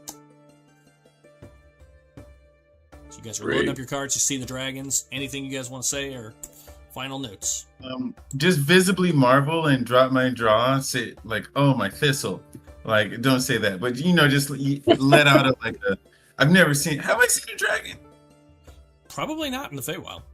Okay, so the Dragonborn, just for the record, they're from how the Aarakocra are just way the fuck from somewhere else. Is that how the Dragonborn are? Okay, correct. Yeah, Dragonborn are like cousins to the dragons. They have dragon blood, but they are not full dragons. These are full dragons. You see land, and you see. It's hard to probably wouldn't be able to see what the riders are, what kind of a humanoid of some sort gets off, but I mean it's way too far away for that. Okay. But you could see something sitting on top of them when they flew overhead. Cool. Okay. Well, if there's nothing else to say, we will take a quick break, and we will be right back for part 2. Shopping done, as our adventurers make their way to the Whispering Wood to take this plague on once and for all. We'll be right back.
Welcome back, everybody, to part 2 of our story.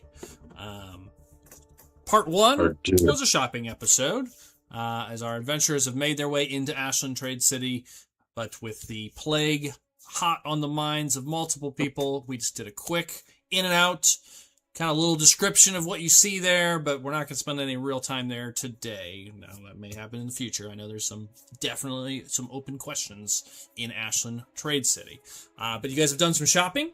It is now midday. Right as we wrapped, you saw 2 dragons land near the city center, and you guys were just getting ready to set off. So, last call. Anything else you want to do or say before we start our way up to the Whispering Wood? Actually, sorry, I had 2 things on my sheet I want to sell. Sure. I've got breastplate armor.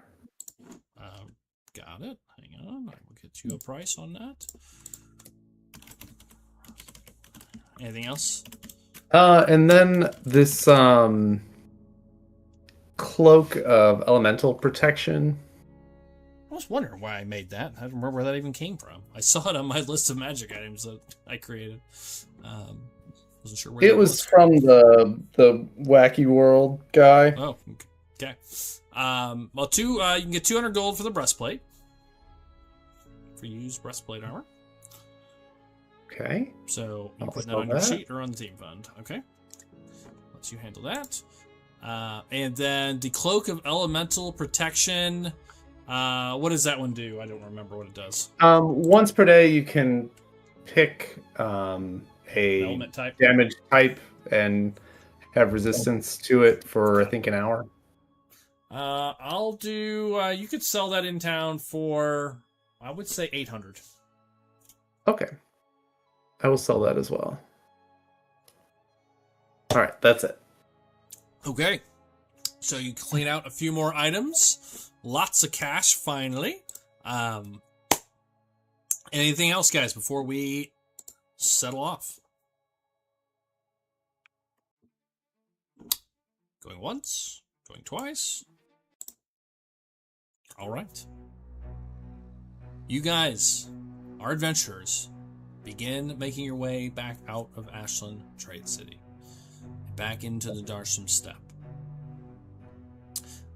As I've got the map up for both our viewers and our players. As a reminder, we're at Ashland Trade City, which is right in the middle, kind of west, southwest of Solus. The X is the directions you have been given to where the plague, kind of the epicenter of where the plague is spreading from, or at least you've been told by Eldrin Boss. You have 3 of you on the cart. Oh yeah, the horse. You want to sell a horse as well. Sorry, put that on team fund as well. Horse, 5e. Nice.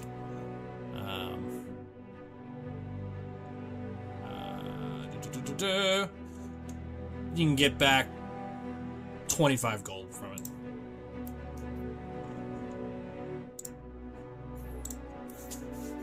So let's put that on team fund. Someone do that? That must be the one that Joel wore out. Oh, old dead horse. Someone put that on team fund?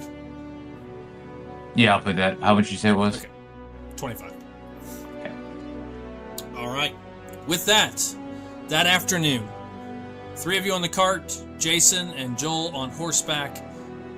Our 5 adventurers start heading, I assume, kind of northeast. What does your path look like, Jay? I mean, this is, headed back towards your village.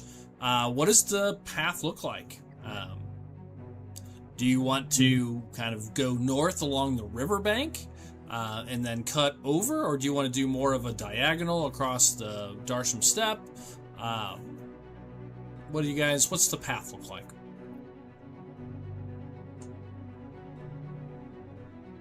You're muted. Joe. To my knowledge, okay. Or would I have not gone this far? Would I know what would be the easiest path with a cart? Would I know what would be? Would I know that would be taking the along the river be easier, or is that more rocky terrain, or going like straight across be easier or more rocky? Well, you've been in the Darsham Steppe for days. You know it's very traversable by cart. You guys have, they had a cart. You've been, on horseback. That's definitely the most direct path. It is a little hillier and windier. The river path would probably take a tiny bit longer, but would be flatter and less windy as you're out of the Darsham Steppe itself. Okay. But might add a half day. Okay. We can make that up, maybe going a little bit faster, possibly. Then, if it's more flat, then right. Good. Okay, to the group then. I think we should follow the river, as I think that'll be easier on the horses. It might take us a little bit longer, but I think that'll be better for traveling as we go where we need to go. It might take us a little bit longer, but we can make that up if we need to. Is everybody okay with that? Wise words there, Sky. Sounds good to me. All right, let's. I'll lead the way. Head that way. Okay. Then we head straight north. The Dragon Spine River is massive. Huge river. And in parts, it is, hundreds and hundreds of feet across. It is fast moving, going kind of opposite of the direction you guys are traveling. It's flowing south. And in the distance, you can see the black peaks of the Dragon's Teeth Mountains just at the edge of your view as you guys start heading off. I'm going to speed up travel a little bit going forward, unless there's planned encounters. Instead, I'm going to pull an old set of rules for kind of travel, and I'm going to do multiple periods at a time. I'm not going to do them every 6 hours. That just adds time unless there's a real significant threat going on. So, with that, we are going to make our first travel roll. Let me pull up my travel rules. Journey rules. All right. If you recall, I've done this kind of before. I need somebody to be the acting guide, someone who's kind of directing the path. A scout, which is someone who's watching for kind of threats and whatnot. We have a quartermaster and a lookout. Those are the 4 key jobs that have to be sort of assigned. And we'll be making success rolls. As long as they're successful, group success, you'll make progress, and depending on how well the rolls are made, you may make more progress even faster. If fails, might have certain pitfalls, or may slow you down, or maybe more tired once you get through it. So it'll affect sort of the journey experience. It kind of comes from the D&D Lord of the Rings journeying rules. So I need a guide. Start with that. Someone that is sort of directing the path. I would assume that'd be myself, since I would know where I'll at least live. Kind of head towards home. Yeah, I think that would make the most sense. So I would do that. I would take that. I would take the lead as directing where to go. Okay. Are you riding ahead of the? What does this look like? So you got the cart. We got 2 separate horses. What does the riding style look like here? I would think I would be at least, I would say 25, 30 feet in front. Okay, so you're riding out in front, kind of guiding the path. Mm-hmm. Okay. Is also, there enough time to take this? Okay. Go ahead. Enough time to basically say hold in case I do see something or whatever. So. Sure. Okay. Who would like to act as the scout? Private you, reporting for duty. I can fly and have an amazing perception. Nice. Okay, got it. All right. Elonis will not be participating. He is working on a project in the carriage. Okay. All right. So we'll get to that. All right. So you're on the cart, kind of keeping, kind of scouting for anything out of the ordinary. We need at minimum a lookout as well. It's kind of a duplicate, actually. It's kind of the same as Aaron, for sure. Aaron, you want to take lookout? Yeah, I'll take that. Yeah, I don't want Joel to be making perception checks. That's just cruel and unusual. All right, so let's go ahead and get the first roll for the journey, which will cover probably the first 2 days. And then we'll color out what's happening, because it sounds like there's some things occurring. So, Jay, I need you to make a survival check. Everybody else, the rolls are only matter if we have failures. Survive it.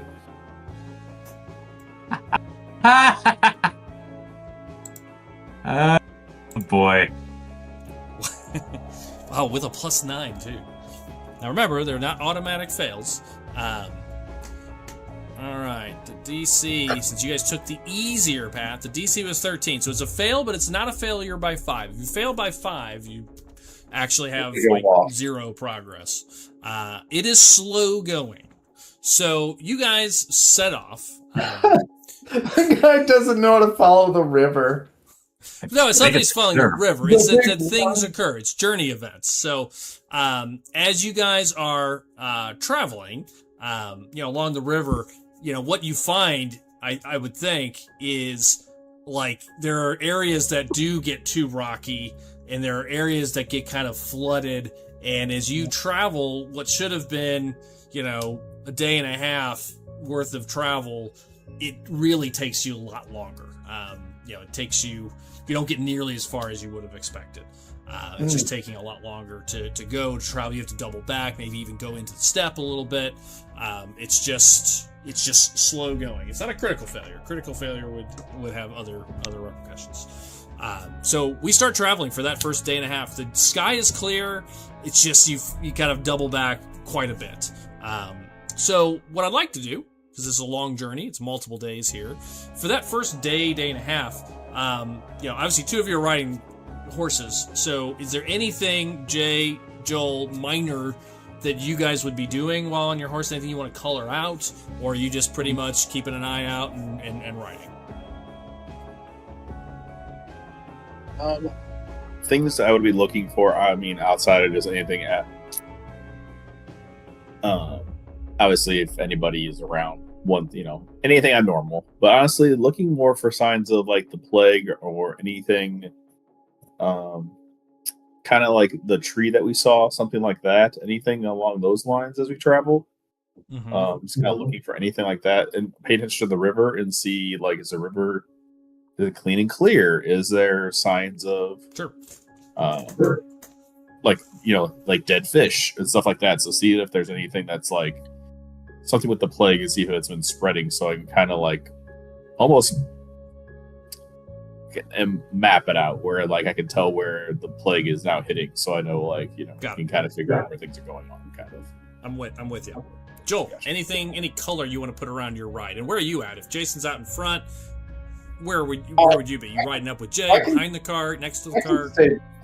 I guess I'll stay behind the cart then. Okay. Didn't you say there were 4 jobs that needed to be done? At minimum 3. The 4th one is quartermaster, which is just somebody that's kind of keeping up with the supplies and whatnot. I'm not so worried about that right now.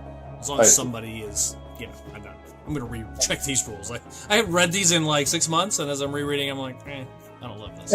I'm going to focus on the guide and the scout and the lookout for now. Gotcha. No, I guess just ride behind. Okay. On the cart. Not much to do on the horse. No, there's not. I'm going to end with Kevin, because I know you're going to be working on a project, and I want to hear more about that. Drew, anything of note on the cart while you're riding behind Jay? Steering the cart. I'd say Kevin's in the back of the cart, it sounds like, based on the fact he's working on a project. Just driving the cart, keeping my eyes kind of peeled, but looking around, bow close at hand. Okay, you.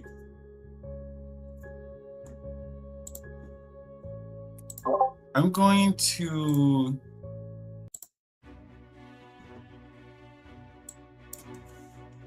kind of do sort of like a working perimeter, like go ahead where Urskar is, just chat it up, and then just kind of perimeter, and then go to the west flank and just scout like away from the carts, work my way to the back, and that's what I'm doing as we go along. And actually, yeah, I'm gonna make like a regular round, which ends with like going up like 20, 30 feet and doing that, and then coming back down to repeat it.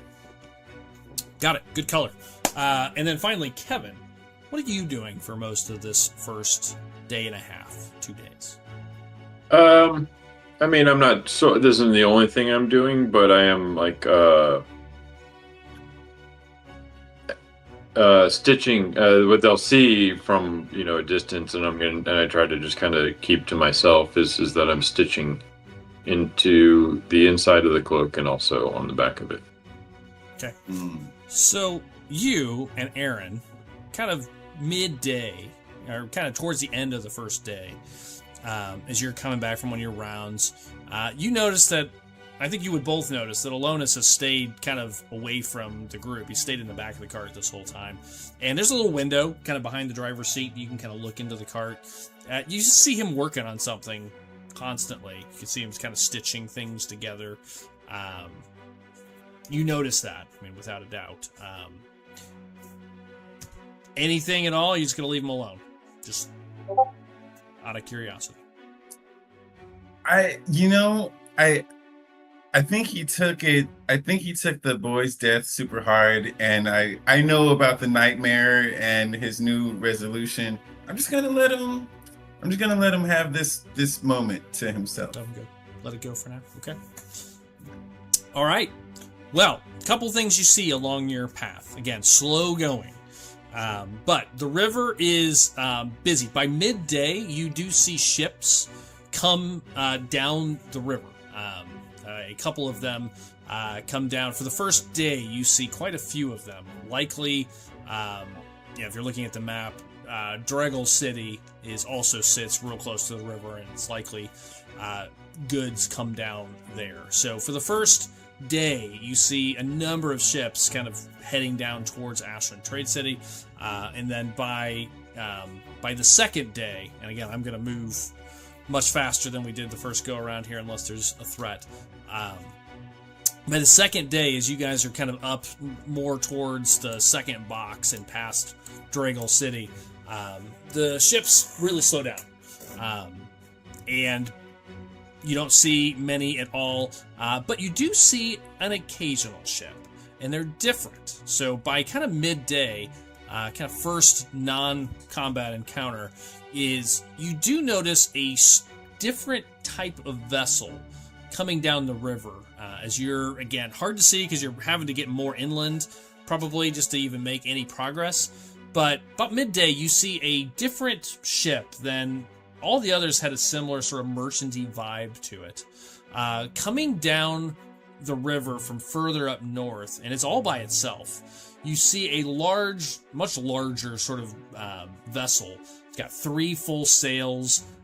It looks heavily defensified?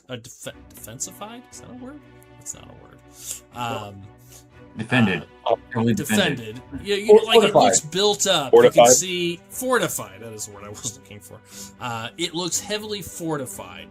Unlike the other ships, which appear to be more like merchant vessels, this one looks to be some sort of almost combat or war vessel, but it looks cheaply made. It doesn't look like it's from like a navy of any sort of like heraldry, but it looks like a well-built, well-fortified ship. And you see that about noon on day 2, making its way down the river. You're up in a kind of side hill. You just see it coming down, and it catches your attention because it is much bigger and much more fortified than the merchant vessels you saw throughout day 1. Anyone? We're going south. Yeah? You're going north. You're going north. We're going It's north. going south. Yeah. So it would would say not. it's It about- would not have been coming from Ashland Trade City. No, it's coming from somewhere further up. I would say you guys would see it somewhere around. Why can't I do highlights now?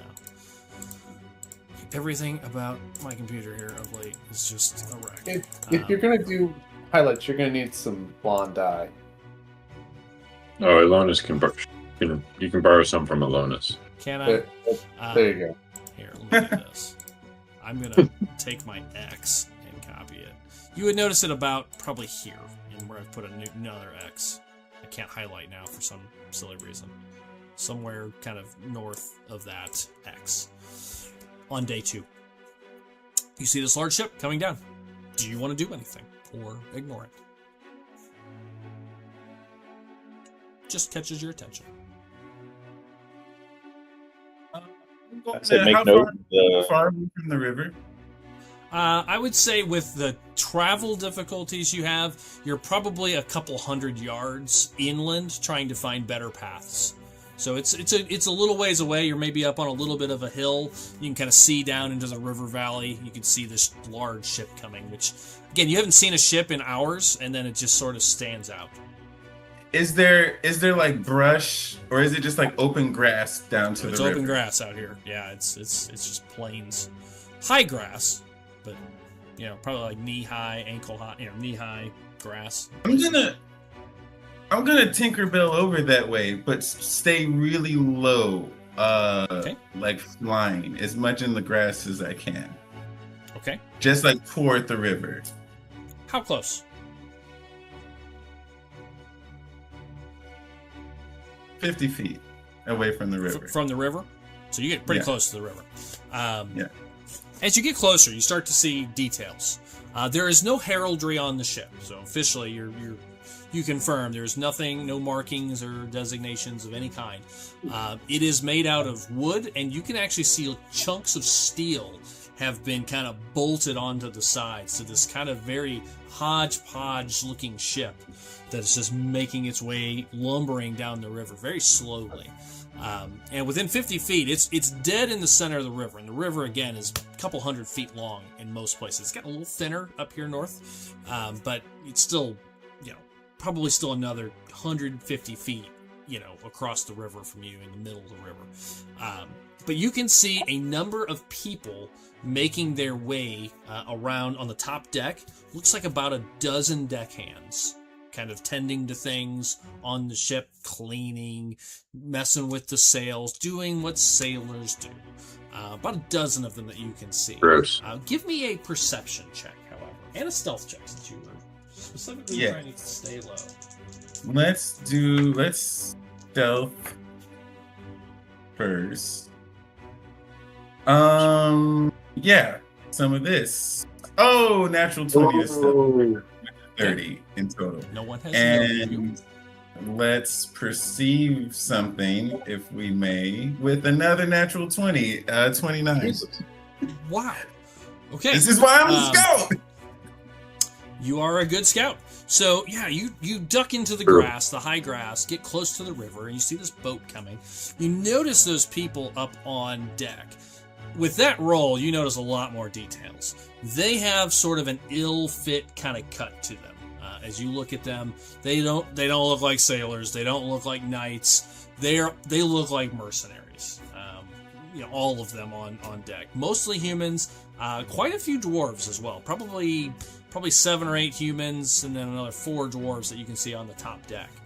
What catches your attention with the 29 is there are windows on the kind of mid deck, second deck down, and they look like barred windows. And with that roll, you can see metal chains like hanging down from like the ceilings. They glint the sunlight. I don't know, with a natural 20, like just hit the sunlight the right way.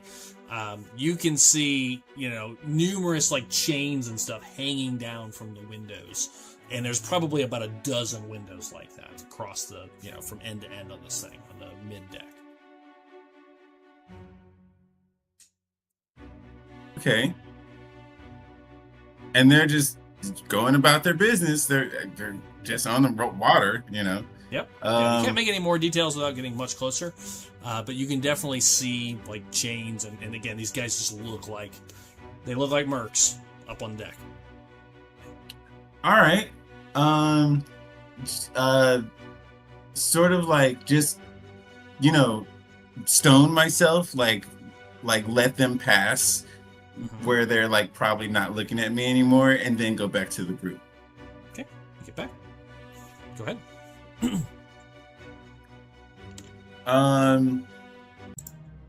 Generally, I feel like it's no big deal. I don't know. I'm just gonna tell you what I saw. It's a ship. It's big. It's not too scary, but there's a bunch of people in there, and they don't look like it's their natural job. Kind of a rough crowd, rabble, as you might say. There's some dwarves. There's some people. No regular markings. It looked like they're from some city or something like that. And get this, later down in the deck, there's chains. It looks like I would call it. Check me out. A prison ship. Did I see anybody inside? No. But that's my first thought.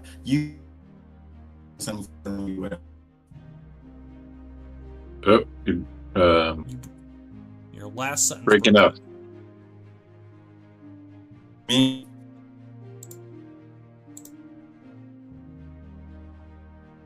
We don't. You're gone now. You're frozen. I'm frozen. Now you're back. Oh, No? well, great. But did you catch everything that I said? No. Okay, now you're fully back. We heard you think it's a prison ship or something like that, and that was where we lost you.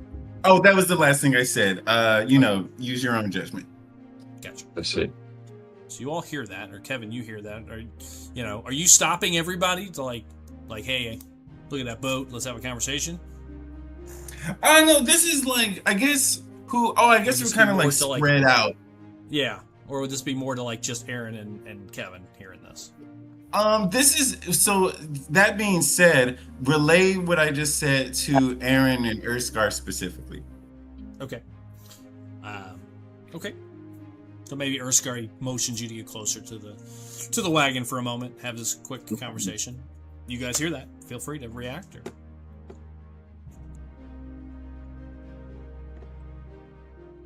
Did you see anybody in the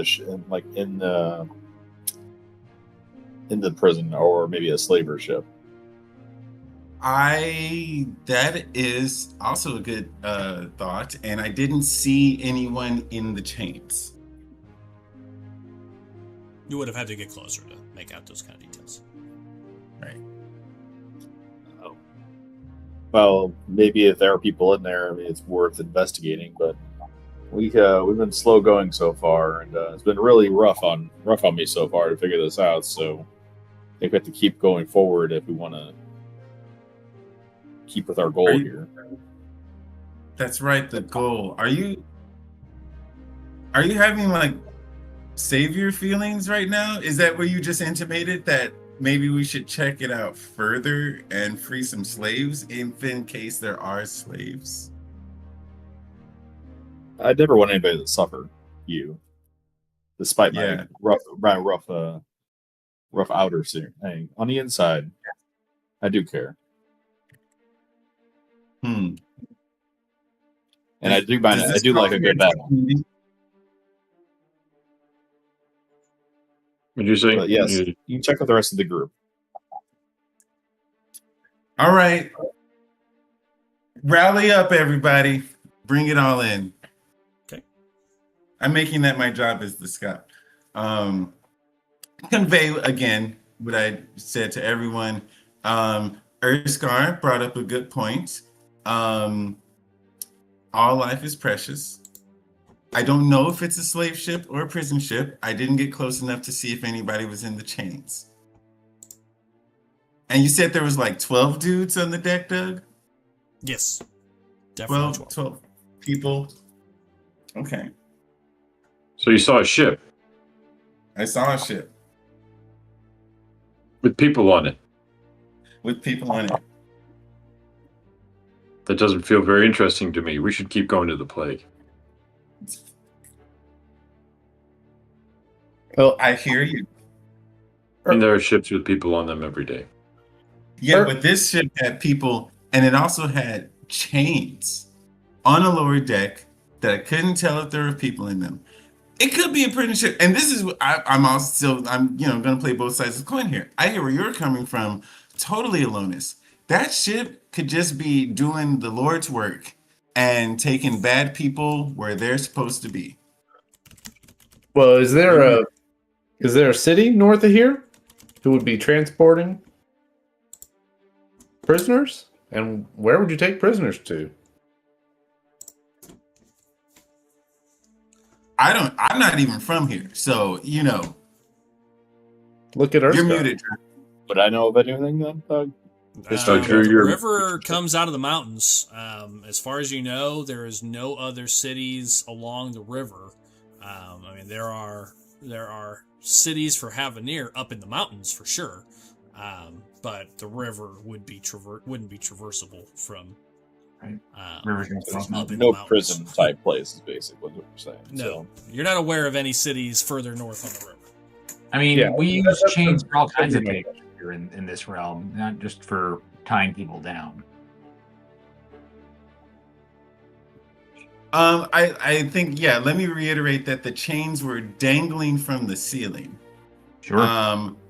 Much like chains, I imagine, that were used to hold like creatures and not just, Generally, like you barrels. chain people to the wall or the floor. I don't know why you chain them to the ceiling. Like one of these numbers, right? I don't. Oh, okay. Thank you for the reenactment, though. It actually didn't help at all. I don't know. No, No. yeah, like, It confused the matter greatly.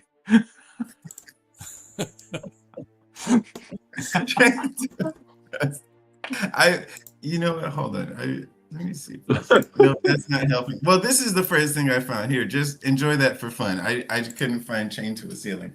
Yeah, that's a first.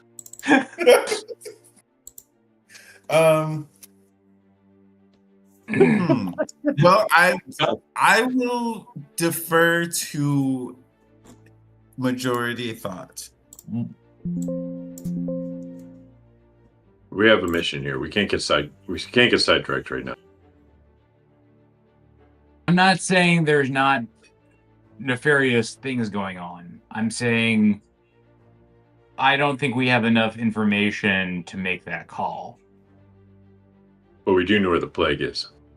we do have the plague is definitely, if we get rid of the plague, we can save those people. But if we save those people, the plague might kill them anyway. Good point.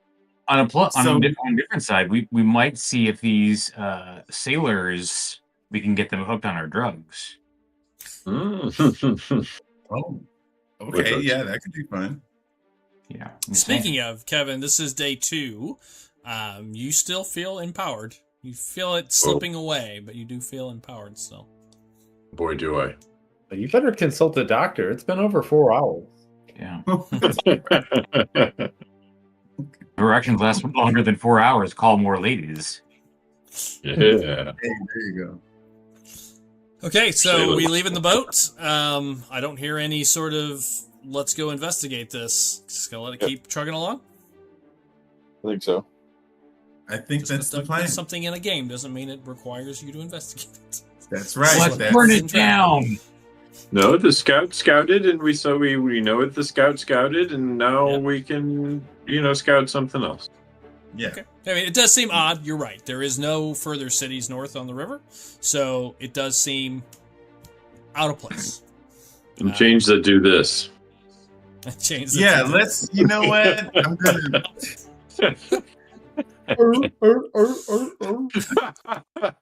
Yeah. There we go. There we go. Check it out. You ever seen? One of these numbers? I don't want to look at my chat. I'm just going to keep going. All right. If they're not investigating the boats, I assume we're going to continue moving on. At that point, Jay, I need a fresh survival check. Sorry, I was catching up.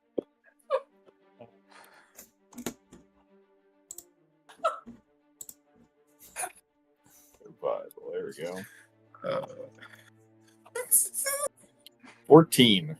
14 is enough to make success. So, what should have taken 2 days takes more like 3.5, almost 4.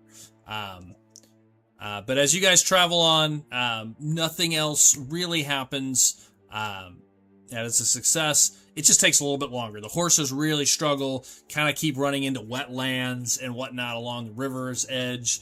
And you have to keep moving and double backing. And the horses are getting more tired than they probably should have for the pace that you guys are kind of making. But by day 4, should have been day 3, you start to see the edge of the woods coming up along the entire kind of horizon. As far as you can see, the mountains start to fill your entire vision to the north. You can see you have to kind of start moving away from the river and heading inward. And you see kind of at the end of day 4, you see the edge of the Whispering Wood, and you'll be approaching from the western side now instead of the northern side. You see that as evening starts to settle in. Do you all wish to stop and camp before nightfall here outside, or are you going to head into the woods? I suggest camping here before heading into the woods. I concur. Fine with that. Objections? Yes. No objection from me. Okay. Then you guys stop, set up camp. Just outside the Whispering Wood, probably just a couple hundred yards away, you can see the woods.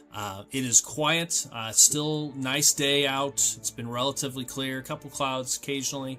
But overall, it has been relatively clear. And as you guys kind of start to break down camp, Jay, what you would notice, you didn't notice anything weird about the river. You had asked, and I didn't respond because there was nothing to see. The plains looked fine. But as you stare at the trees, at these woods up ahead, you would expect to hear just life, teeming life, birds, creatures, animals. This close to a forest, you would expect to hear things. As you guys come to a stop, the only thing you hear is the occasional breeze. You're off the Darsham steppe, so the wind has died down. There's a light breeze, the occasional kind of neighing of the horses. Otherwise, it is silent. You hear nothing as far as natural kind of life in the woods. No birds chirping, nothing. It's just eerily quiet this night as you guys start to make camp. After serving dinner and stuff, kind of like just stand at the edge of the woods with my new glaive just at my side, just sitting there and kind of just stare off into the woods and just kind of like you said, just listening for anything, and then noticing that there's no kind of life or anything really making noise like normal. And then walk back to camp and sit down just with a puzzled look. As you stand there, though, Jay, I would think, is anybody else going with Jay? Jay just kind of, Urskar just gets off, away from the camp, maybe 50, 60 feet, gets closer to the woods. You see him just kind of standing there holding his glaive, looking at the woods. Anybody going over there, or is it just Jay? Or are you guys just setting up camp at this point? All I heard was Jay is holding his glaive and getting off. Well, Thank you. Elonis will quietly just follow along. Okay. Anybody else, or everybody else staying with camp for now? Stay with camp. But keep an eye on Jay and Urskar, or Urskar and Elonis in the... Okay. Yeah. Okay. If nobody else is going there, the two of you kind of walk up. Jay, you're watching. Elonis, you kind of creeping up behind. It's all quiet, it's silent as the sun is starting to set. You see the woods there. But as you pick up one of the breeze that kind of moves through, Jay, and Kevin, you would notice this as well then. A light breeze that kind of picks up, comes out of the woods. You smell death. Like death and decay. Like you get a whiff of it. Every once in a while, as you stand there for just a few moments, a couple of breezes come through. You feel fresh air, but then suddenly you just get a waft of something decaying, like a dead animal. Except it's much more intense.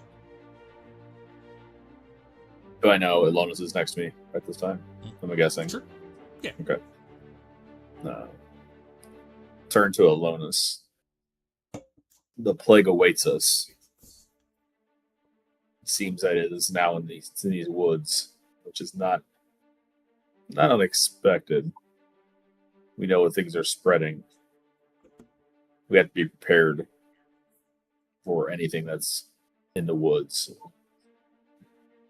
It seems like their life has been taken out of these woods, from creatures to the plants, the trees. Everything is almost lifeless. So the plague is definitely ahead of us.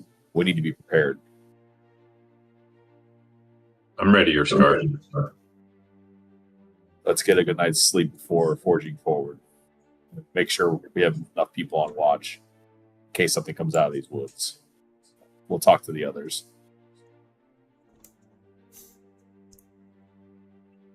That sounds like a good plan to me. Okay. After that, kind of slowly walk back to the camp. And to sit next to the fire. And just look at everybody as they're kind of setting up camp. And just say, something is up in the woods ahead. It seems like the plague has already infested these woods. So we have to be ready for anything that's going to be ahead of us. Make sure we get a good night's sleep with enough people on watch before moving forward. And make sure we're ready to go. More challenges await us.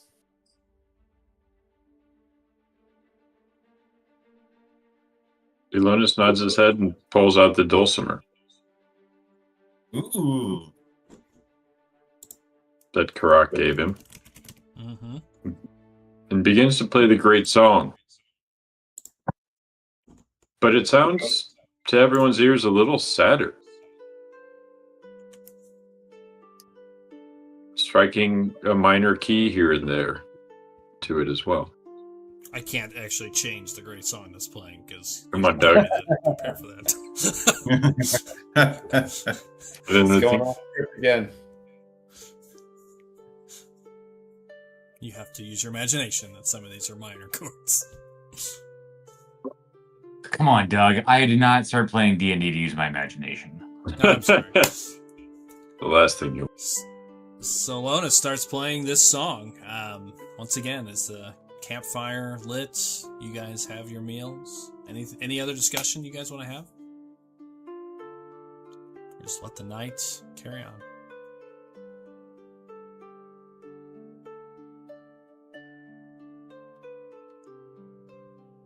Okay. Then the night carries on without any further things. You guys can take watches, but nothing occurs that night.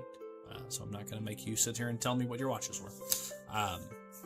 The night carries forward without any events. And the morning comes to with a chill in the air for the first time. Not cold by any means, but it is definitely a little bit of a cooler morning. As if the very forest itself is trying to turn you away. The sky itself around you is gray this morning. Clouds have rolled in. No rain or anything like that, but there's just a kind of a Seattle vibe over the sky. As far as you can see in all directions, it's just a cooler morning, kind of dim gray sky, no sunlight as you guys come to, and morning starts to set in. The forest, from what you can see, looks dense. I do need to make, since those 4 days, I do need everybody, even though you're riding, the DC goes way down, but riding a horse, the two that are riding, I guess, would only be those two, need to make a stamina check, or a con save, please, real quick, and then we'll need to do them for the 4 horses, which I'm going to do those in the background. I'm just going to knock those out with 40-20s. Is that a con save, Doug? Yeah, it's a very easy con save for you and Joel, just to see if you're tired from the ride. It was more daunting than you expected. Are we rolling for the horses or for us? For you. I'm rolling for the horses. Oh. Okay, so it's our con save. Great. You're So riding a horse, though, so it's still very low roll. Sure. I'm Are rolling we for doing the that 4 four? Are we horses. doing that 14. times or once, Doug? Say that again? I was saying, 14. are we doing that 4 times or 1 time? Just once. Just once. For the whole journey.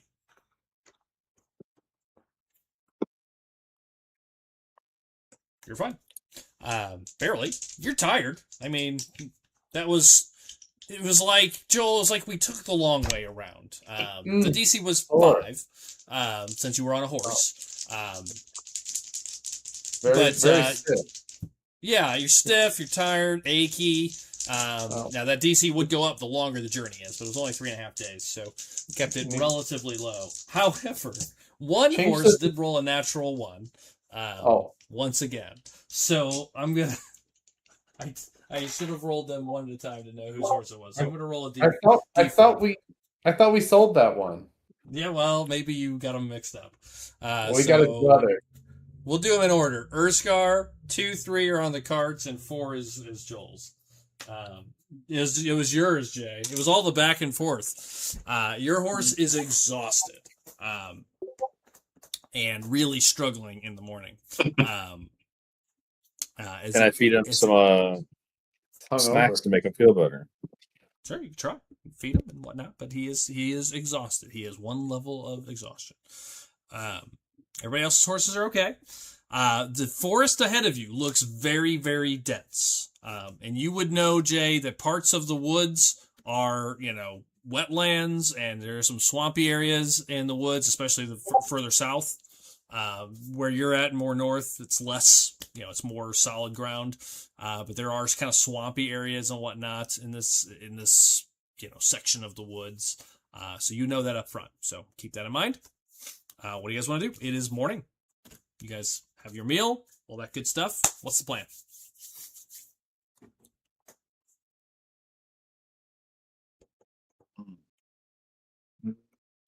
Let's get moving. And then get moving. Into the woods. Yep. All right. I mean- are all the horses and wagons coming? Into the woods. Because of the Whisper Woods. They are the Whispering Woods. Yes. Well, I guess the cart would be definitely harder to bring the cart through here. Oh, we got to bring it all. All right. I guess we'll forge forward there then. Okay. Let's go try to take them all. Okay. What is this walking order going to look like? Or is it the same? Jason leading, cart, and then Joel? Or is there a different order as you guys start making your way into the Whispering Wood?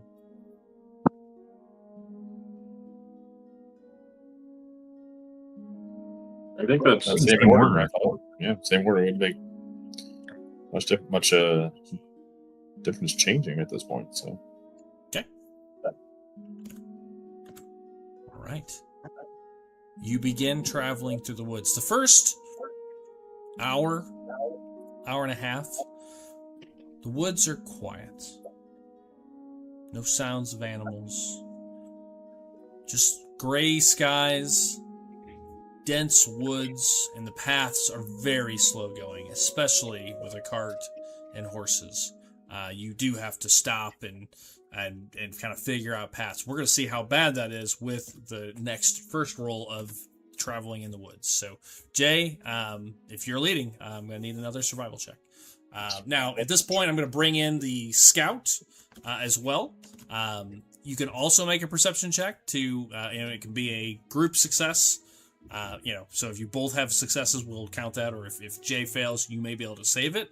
We'll treat it like a double roll. Almost like an advantage. We'll just treat it like an advantage. Gotcha. All right. So you each roll 1.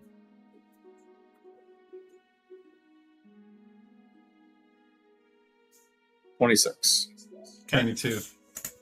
Great. You guys start making pretty good progress, managing to avoid areas. And I will tell you, failures here could mean trouble, as far as being able to negotiate movement with these, especially with the wagons and horses.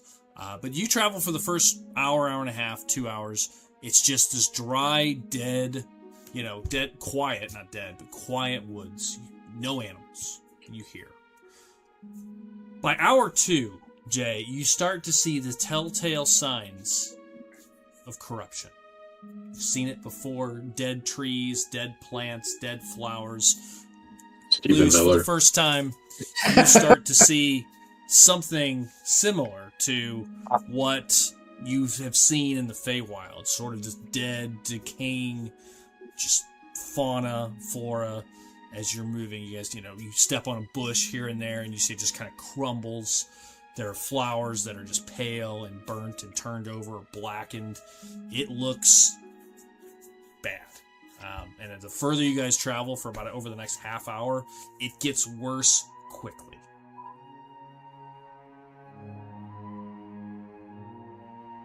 Stench of decay starts to fill your nostrils. You cannot get it out. Before it was the occasional breeze. By about hour 3, it is just, just almost gagging. The smell of death and decay all through here. I need everyone to make a con save.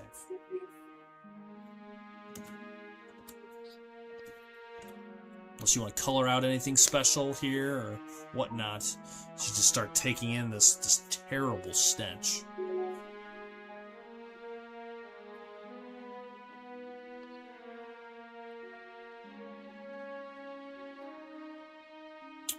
I need a 16. Really was good. And Alonis, you're the only one I don't see. Yep, here I am. Sorry, I had to go to the restroom real quick. I got a 10.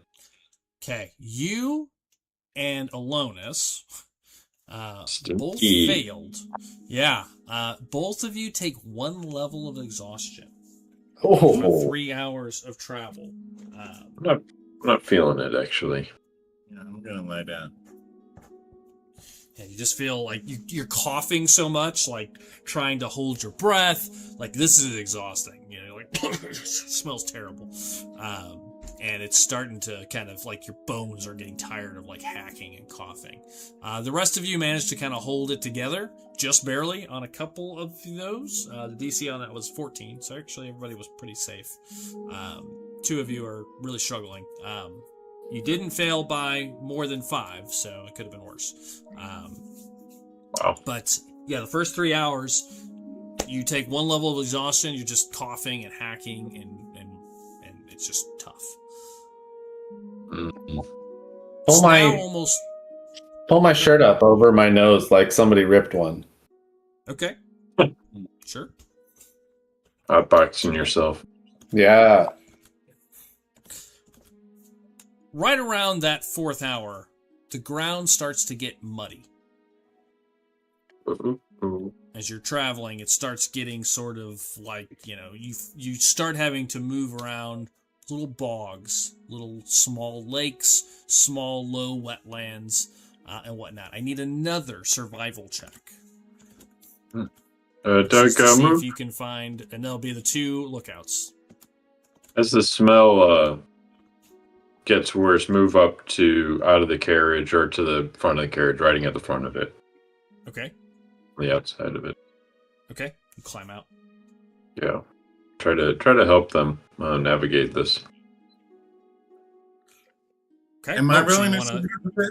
Yeah, yep. It's anybody that's, kind of acting as lookout. So it'd be the 2 of you. You can give, so if you want to help look, Kevin, then you can make this with advantage. Not that it matters because Jason already crushed the roll.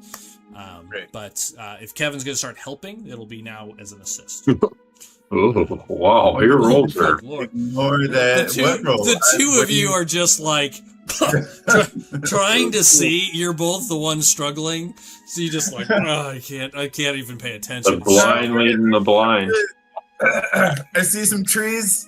Yeah, that's what it feels like. Yeah. And Jay, though, man, you're managing to like just wield your way. Like there are spots where you're fairly certain, had you gone down that path, like the wagon might have sunk. Like you kind of turn, like the bogs become like hard to see, and like you have to like double back in some places, but you are navigating it very well. That was a +5 on the DC. It was +10. So you guys make a ton of progress during that. So that automatically is 2 success rolls on that. And you guys just start making your way through the woods. It is quiet, deathly quiet here. And you travel for a good 5 hours, making what you feel like is really good progress. Around 2 o'clock, so around 6 hours into the day, 1 o'clock, somewhere in that range. Jay, everybody has enough passive perception to see it. Off in the distance, about 100 yards away from your current path, so it's just a little bit east, you see a stone structure in the distance. It's hard to see. This you should definitely put yourself in Dagobah at this point. That's what it looks like. Just sort of trees, wet bogs here, there, mud everywhere, vines, dead vegetation, no animals. And across the way, through the mist, through the fog, through the just kind of, dinge, you see a stone structure to the right of you. Terrible smells it does. Old temple?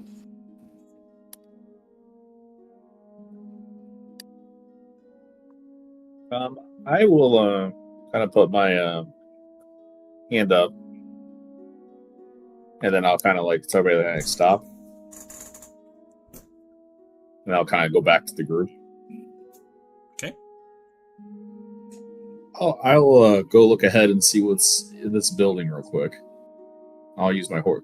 Is it traversable with my horse pretty easily, or what? I need to get off and try to move around? You'll have to make a roll. Do you want me to send Grapply up there? Oh, I forgot we have Grapply. Yes. Why don't you send Grapply up there, and then he can report to you what he sees, and then I can, if we need to, I can go check it out. Yeah, let's do it. Grapply, go take a look. Okay. Stretches his wings. Flies over about 100 yards. Which I think, what's your range to be able to see through his eyes? It's not that far, is it? It's like 100 feet. Yeah, 200 or 200 feet, yes. Okay, so it gets out of range for you to see anything, but he can report back. So he flies over. See him do a couple of passes while you guys are staying. Anybody doing anything of note while Grapply is checking this out? Checking everywhere else that is not towards that. Just keeping an eye out. Yeah. Keep an eye on the building then, just to see if there's any movement with Grapply moving around. Sure. And then Drew, you're looking everywhere else. What about you, Joel? Anything of note? Are we in? What time of day is it? It's about 2 o'clock. 2 p.m. is best you can tell. Got you. Is it like dark in here? I mean, it's again like Dagobah, like a day on Dagobah. There's a kind of a light gray, Brightness. light, brightness, like a natural brightness. You can see, but it's foggy, misty. But you can see. Okay. No, I'll just keep an eye on the building for any movement. Okay, so you and Jay are watching the building. Drew, you're looking at everything else. And then Kevin, what are you doing? Actually, it's only 100 feet away. How far away is the building from 100 us? yards. 100 yards. 100 yards. Got it. Okay. Yeah, no, just keep my eyes peeled, sit on top of the carriage, on the carriage seat, and watch. You watching the building, or watching everything else? Kind of looking in the other direction. Yeah, watching the building, watching Grapply go out. Okay. What about you? You? Grapply flying over there. You said I can see what the Echo sees, or is that like an action? Or is it just something that's happening? I believe you can. Echo Knight. So I have your sheet pulled up right now.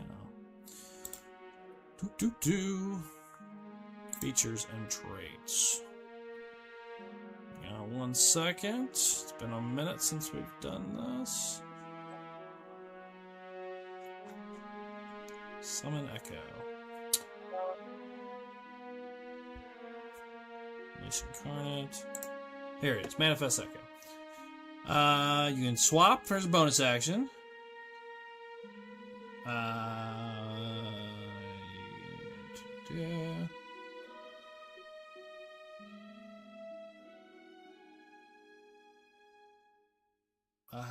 I don't know that you have that ability yet. I think it's a later ability. To look out of its eyes. You can swap with it. Yeah, it's got to stay within 30 feet of you. Later, you can go like 1,000 feet, and then you can see out of its eyes or something like that. I think it's at a later level, though. I won't do anything special then. I'll just sort of just like, actively perceive like around the card. I know people are looking at the building. I want to like look behind us, Okay. and like scope the So forest. you and Drew are looking for everything else. Everybody else is looking at the building. So I'm going to ask Drew and you to make a perception check, please. Good old PC. Let's Grappling do is that. on his way back. How big's the cart, Doug? I think it's just a standard cart. It can hold about 6 people inside of it if you wish. So I would say 20 feet long. Oh, wow. That seems too big. That seems too That's big. way 10 feet long. big. That's like a 2-story It's building. Yeah, like 10 feet. Okay. 10 feet long. Okay. Kind of like 10 by 10. Gotcha. 10 by 8. Maybe something like that. Yeah. That's a standard dimensions. Of I don't even know what like a pickup bed of a truck would be.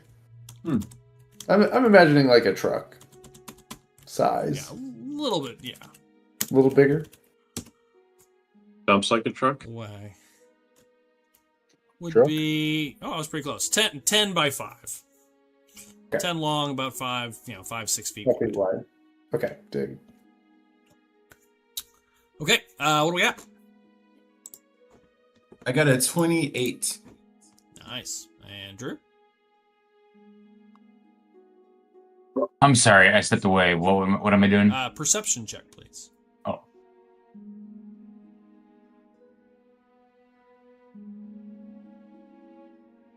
I got a nat 1. Yeah. Try maybe coughing at the time. You don't notice anything. Two things happen. Grapply comes back. He lands on your shoulder, Kevin, and he will tell you what he saw. There is a small, it looks like a small shrine. He doesn't know what the shrine is to. He's not intelligent in that way. It's a small stone shrine. It is all an outdoor building.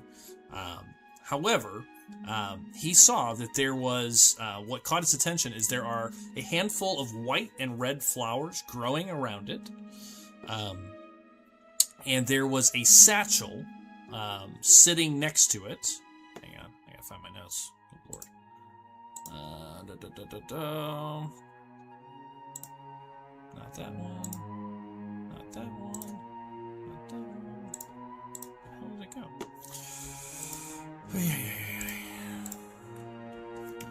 Alright, 1 second. Get my notes for the shrine. Is it Satchel Paige? No.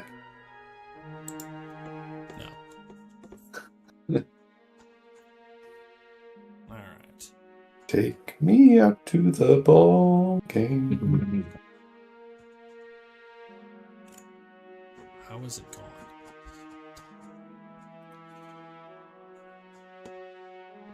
Fell in the swamp. Yeah, Got that yeah, it just sank.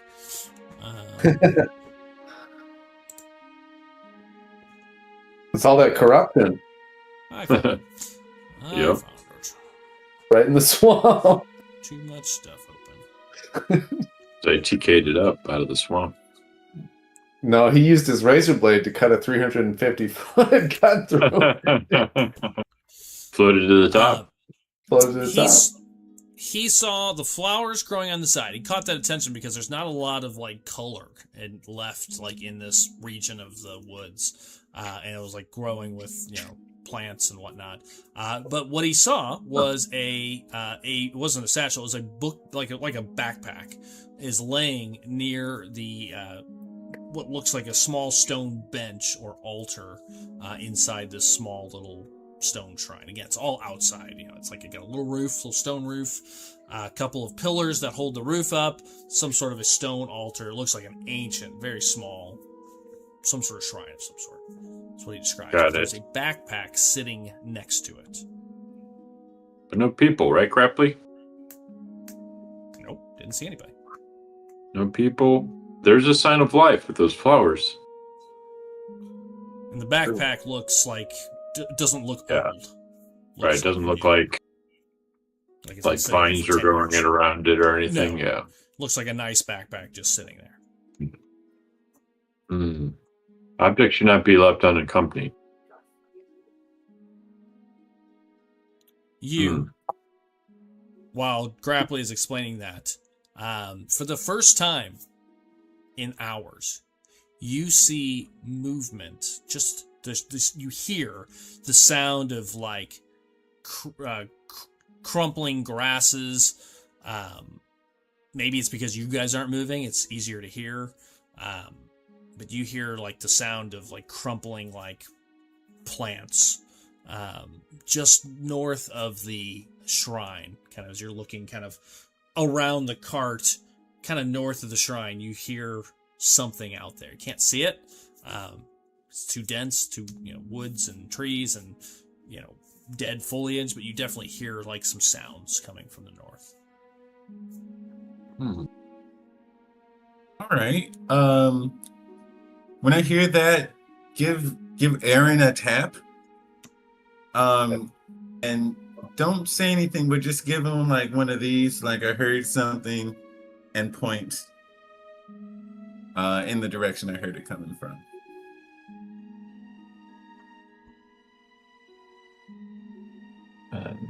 Take a look in the direction that.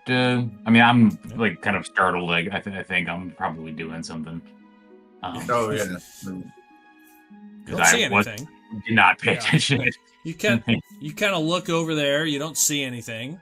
Just dense woods, gray, misty woods. But as you pointed out, Grapply finishes his conversation to you all. You can hear what he says. You, Kevin. Couple of heartbeats later, you heard that. Everything went quiet, loose. Then you all hear a laugh. Oh boy! Like a small child's laughter. Oh no! Lost you are.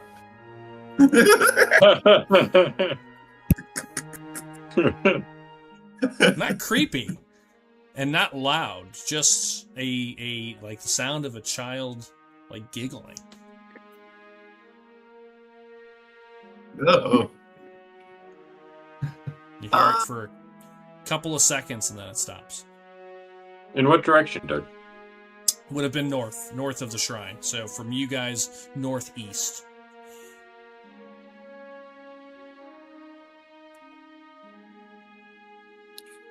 Doug, I'm going to unsheath my dagger. Okay. And I'm going to fly up through the trees in a north upward direction. Okay, so out of the woods. I mean, don't breach the canopy. Like, is the canopy low and the temple shooting through the trees? No, the shrine? The temple's less than a story tall. The trees are much higher. Just across the top of. Don't break the canopy, but just like go up and like just kind of stay close to like maybe like the top. Go over the shrine. Sure. And you're gonna head over to the shrine? Yeah, I'm heading like beeline for the sound that I heard. Okay, so yeah, the shrine would be straight east. Sound was northeast, so you're going straight northeast? Yes, I'm going straight northeast. You saying anything? You just Superman away. Oh, I'm just tell Aaron I'm gonna go check it out. So somebody knows, where I went. Yeah, we use the buddy system here. Yeah. Your weapons, you will not need them.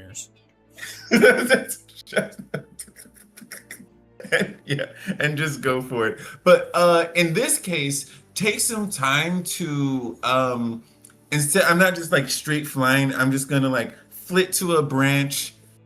Keep an eye out. Flit over to the next branch in that direction. Stay in the trees. Got it. Kind of trying to get as close as you can. Yeah. Okay. Got it. You start making your way. Anybody else moving? Or are you just watching Luce disappear into the mist? Yeah, actually, Ilonis hops off the carriage and begins to, as stealthily and quietly as he can. It's dark in here, right? It's not dark. It's Dagobah. Dagobah during the day. Okay, but very stealthily as possible, tries to follow below you or Sparkle. Got it. But, yeah, when you call them Sparkles, makes it easier for me to know who you're talking about. I will off the horse and tie it to the cart. Okay. And then I will follow Lotus. Okay. So the two of them start darting off into the muddy area, heading northeast. Drew and Joel.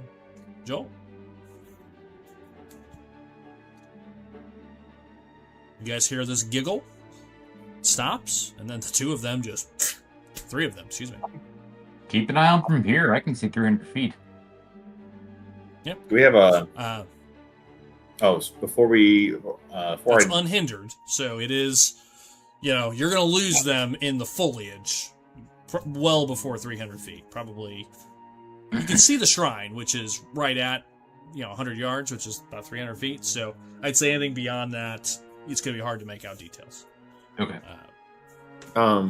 Do we have it's not night vision, it's just day vision. It's just, after that, help it gets me out really with hard to see details. Yeah. Mental link? Is that like how far can that go? That's Joel. If Joel's turning it on, that's a Joel thing. I'll turn around and look at Aaron and Willywa. I'm going to follow Lonus so he doesn't get himself hurt. Smart. Do we do that thing where we can still talk to each other? I don't know who can do that. And then walk away. Okay. Joel? I don't know what he's talking about. Okay. I mean, I'm not saying that, but do look confused. Okay. And then the two of them take off. Joel, what are you doing? Aaron looks like he's staying on the cart. I'm gonna turn the cart into a giant tree stump. Mental image or image? Oh, correct. Okay. 15-foot cube. Just a big old tree instead of a cart. Yeah, you you guys disappear into the woods. As the three of them run off, actually, this is kind of creepy in kind of a way, which is, Kevin and Joel, Drew, good Lord, Jason, as the two of you are making your way, like, if you were to, look behind you, the cart's just gone. After 100 feet, it's like everything just vanishes into the dark, into the woods. And this sort of creepy kind of laughter, and then you're walking and the cart disappears. I can mentally see this looks pretty creepy. I need the two of you, since you're on the ground, to please make a survival or perception check. I will let you pick. Okay. To try to pick your way through this section. Both of us or just... Yeah, it's both of you. 15 for me. Same thing. 22. Did you get 22? Okay. Yeah, you guys are making your way. A couple points, Kevin. There's a spot where you're walking, you almost lose a boot, in the mud. You step into something and it sinks down for a minute, but you manage to, keep moving without any trouble. Look at Urskar. It's really not that bad here. And I'd build a summer home. Trust me, I was thinking about that the entire time I wrote this. That makes one of us. Keep moving forward and just point out watch your step there. Yeah, you guys work together, kind of finding areas to follow behind you. You go. It's about 150 feet, kind of in a diagonal. Maybe 200 at most, as you're kind of darting around. I need you to make a stealth check, please. Okay, love those. Let's stealth the delf. Boom.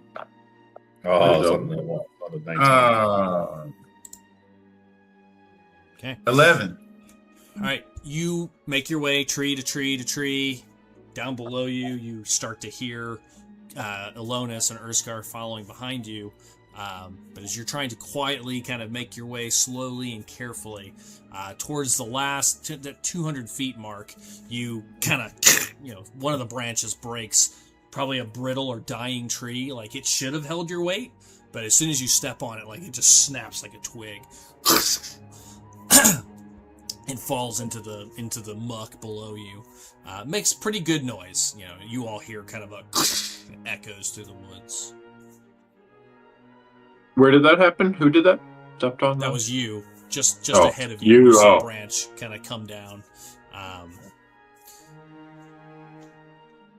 Up ahead, as you find footing there where you can stop. After that, you make a bunch of noise. You see this figure just ahead of you in the mist for the first time as you kind of land and kind of spot it. Red cloak, kind of its shoulders, and kind of covering the head. Looks like Red Riding Hood, kind of. You see this figure making its way through the mist, and I need you to make at this point a.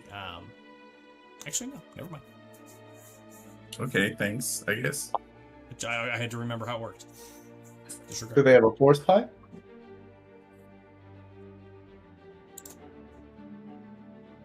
And they're just doing whatever they were doing.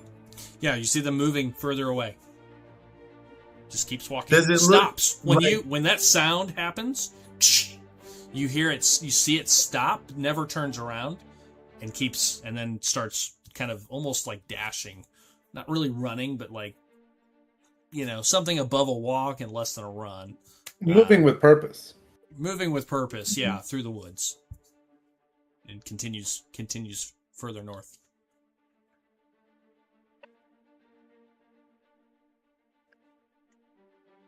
Okay. You guys catch up to you about this point.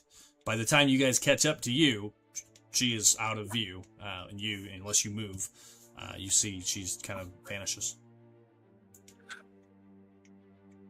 Here's what I'm gonna do. So first of all, is this hooded person? Is it the size of like a regular humanoid human elf? Young height? little girl. Probably no more than 5 feet tall.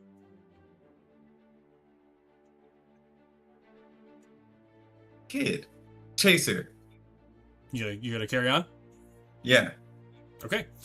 You continues on. Are you gonna continue to go slowly, or are you trying to catch now? You said chase, so I want to be clear. I should have said keep pace with. Okay. So not chase. Continue to follow. Yes. So by the time you guys catch up to you, you see you kind of dart off further and start making their way. And I'd say about that time, you guys hear some like cracking, sounds of movement up ahead, Kevin and Jay, as it continues on further north. You see you kind of following through the trees. Pick up the pace a bit. Okay, pick up the pace, try to catch up. Okay, you two, back at the cart. They are now officially 300 feet plus. So you kind of have seen them, kind of shadows in the distance. You've lost them in the flora at this point.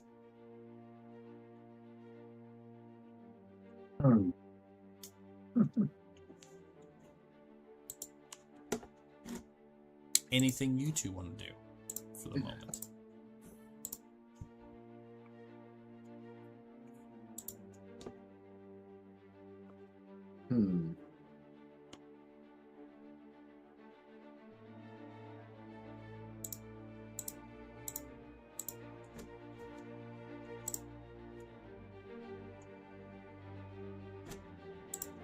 Soldier?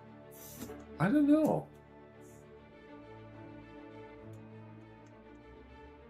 I mean, we don't want to get lost. No, we don't want to get lost. We don't want them to get lost. Very true. Does it look like there's a viable path to the structure over there? To the structure, yes. More that definitely looks there look like there could be paths for the cart with some work. On foot, you feel much, it'd be a much easier task. With the cart, a little bit harder task. Okay. Is so it possible? Yes. The cart's not moving. It could. I'll hold it here for a moment. I mean, presumably they've seen something. They'll be right back. Yeah. Right. Okay. Doug, how close are the trees here? Pretty tight. I mean, there's room for the cart to move through. The canopy kind of fills most of the sky. But they're, within 10 feet. In some cases, they're right next to each other, and you kind of have to, move through them. In spots, there's 15 and 20 feet between them. It's kind of all over. It's a grove. What I'm kind of asking is, using the spider climb boots, would it be possible to jump from tree to tree without kind of traverse towards there without ever touching the ground? Yeah, I would say yes. Squirrel movement. Yeah, squirrel. Right. Squirrel move.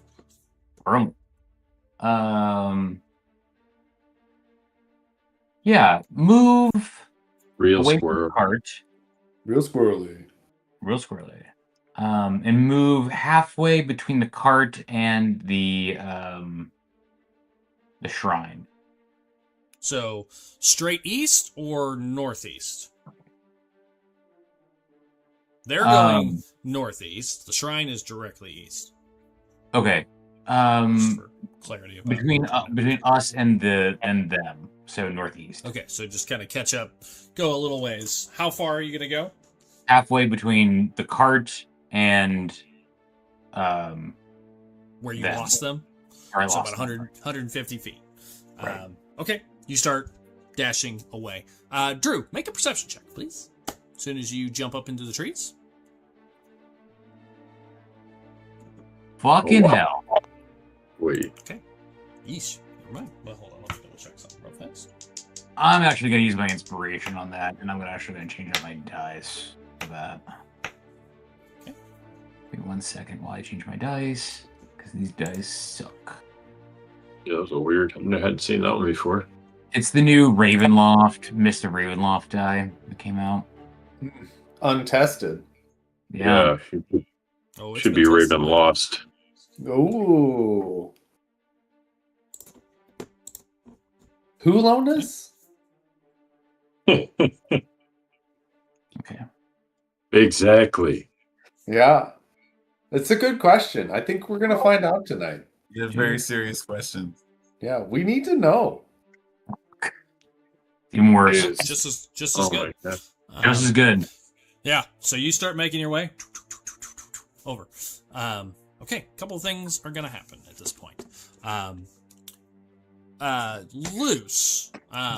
You continue on. You're now at 350, let's call it. 350, 360. You see what looks like up ahead a couple of trees kind of grown together. They're look like they've almost conjoined a little bit. And you can see what looks like a makeshift habitat. You can see grass and some leaves and sticks have created sort of a temporary domicile kind of along underneath these three trees that have grown together. And you see her run inside of it and just disappear inside.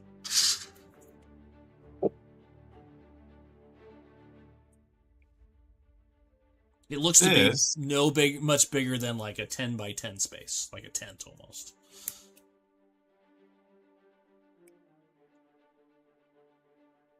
She's just a little girl. It could be a trap. Go up to the door. No. Down there? Is the foliage land 10 feet away from the door? Yeah, it's mostly grass and mud. Yeah, there's a couple little bobbly, kind of brooky, little wet spots, but generally it's mostly mud. Okay. Hover above the mud. Okay, so it's kind of like right in front of the door. Kind of like drop down to the door. Yeah, right in front of the door, like 10 feet away from the door. And I'm just gonna wait. Like I'm aware that like my team is following me. Yeah. Okay, just stand so that I can be visible and wait for them there. Okay, so you kind of float down in front of the door. Urskar and Alonis, you come down and you see this little 3 trees that have kind of grown together. You see, again, this little partial domicile kind of built out of the trees and grass. And you see them kind of float down. You've never seen the figure. You just heard movement, and you see her kind of coming down and looking.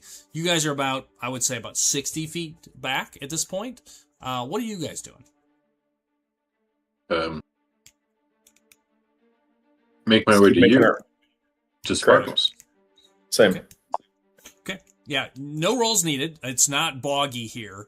I will tell you that basically it's difficult terrain through this area. So for the next 100 feet or so, it's like slow going, like the boots, like stick to the mud as you guys travel closer, to you. You, give me a perception check. Jason, perception. Kevin, perception. Got it. Good job. Fucking fuck.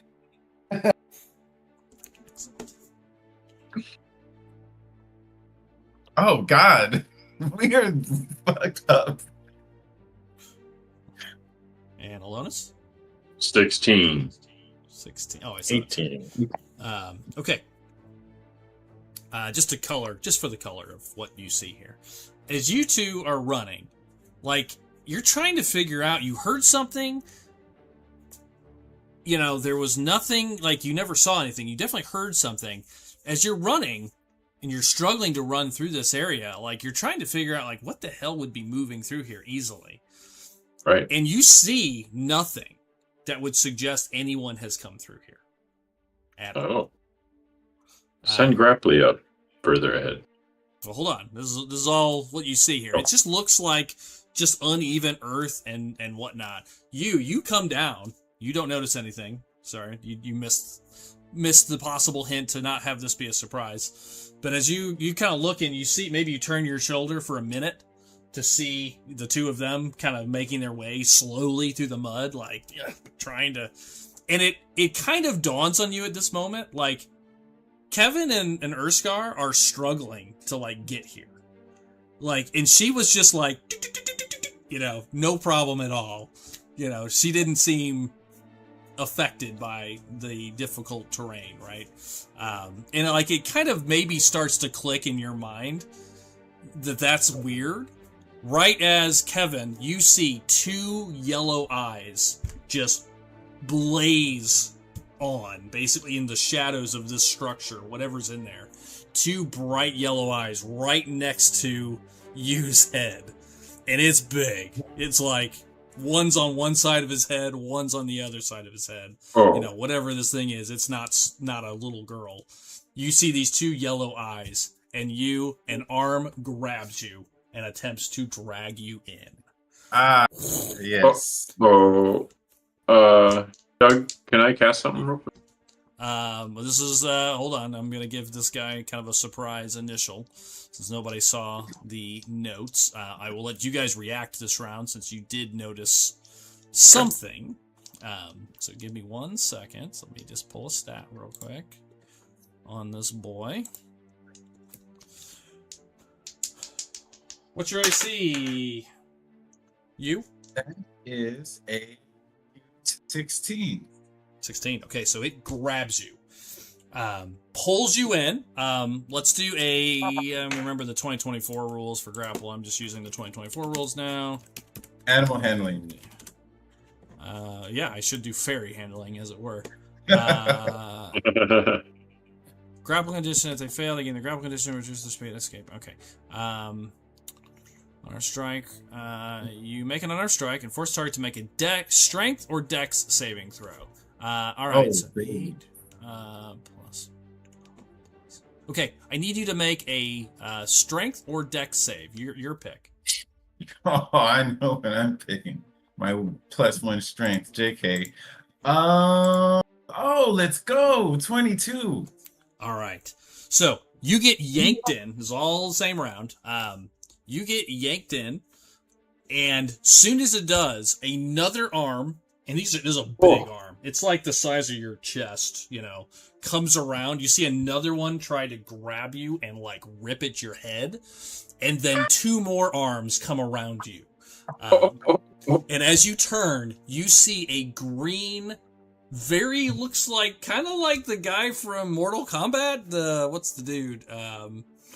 Yeah. Rubian? With four arms. I can't remember his name. Oh, Goro. Goro. I was saying that muted. You see this green-skinned, kind of big face, black, kind of scraggly, like dreadlocky hair. You see purple, like pustule face, like with weird veins kind of coming around its neck and its head and down to its chest. It has four arms. It is completely mutated, whatever it is. And all four of them have grabbed onto you. One tries to rip at your head. Two of them are just beating you in the chest. The third one tried to grapple you, but you sneak free just right at the edge as these other blows come in. So that's going to happen, and then, Kevin, you may cast. We'll get to that next. All right, so let me do these three attacks first. One from each claw, or each arm. First one, natural 20. Second one, 11. Third one, 13. So 3 misses, and then there's also a bite as well as he tries to bite you in the neck. As he tries to pull you God. Yeah. 16. What's your AC? 17. Is it 17? 16. Refresh your sheet. Oh, you haven't put out your ion stone yet. Never I mind. didn't yet. Okay, so you're gonna have to remember on your dex. If you click on the 20, there is a modifier of 2 currently. You'll want to set that to 0. So yeah, you're right. It is 16. So the claws, the bite gets you, and a natural 20 with a fist, which I'll assume that's the one that was like trying to rip your head off, probably, is the one that goes. So we'll start with the bite. Does 5 points of piercing damage. Pretty small. All right. Not bad. The claw, natural 20, does 25 points as you feel your neck kind of get pulled and ripped and kind of tries to pull into you. He bites into you. You feel burning on your shoulder where he bit you in kind of the neck. I need you to make a con save, please. With the con saves. Wow. What is a 6? It's a fail. Okay. Got it.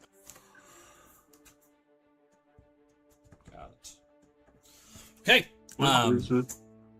Okay, Kevin, you had an immediate reaction. You and Urskar, you guys are both, like I said, about 60 feet away. And don't worry, Drew and Joel, I'm getting back to you guys in a minute as well. You guys are about 60 feet away. What are you doing, Kevin, as you see these two eyes, and you see basically him just get pulled into the shadow, just kind of like a horror movie. Just this looks like a full, like it's one big creature, right? 4 arms. Yeah, and you see it kind of take shape. This 4-armed creature with green skin, kind of scale purple like stuff on it, and his 4 arms he's just trying to hold you. Got it. Okay. Wow. Changes bites. what I was going You see, it's just like latched onto his neck too. Jesus.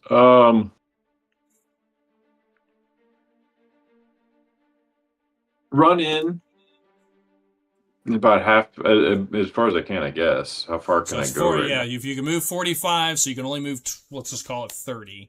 We'll round you up to 25. We'll round it up to 50 just for making our math easy. So you can go about half the distance to him, unless you dash. Got it. No, I'll go half the distance. Okay. And I was going to do something else, but I don't think it's going to be that useful. So I'm going to. Yeah, this is good. Yeah, run as far as I can, And Elonis casts spell. So he puts his sword away and casts a spell. Okay. And you need to make a con save. Ward away at level 2. What does that do?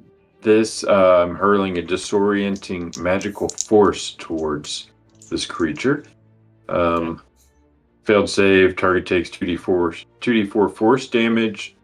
Its speed is halved until the end of your next turn. On its next turn, it can only take an action or a bonus action. Got it. Natural 20. 25. Son of a bitch. Just... Okay, so here's what happens. I want to color this out because I think this is... He'll take half the damage. Okay, go ahead and do that. I'll take that. Start with that. I want to do... Oh, shoot, hold on. So. Wait a second, it's actually more than that. Get to the dice are on top of the dice that I would roll. Hold on. There we go.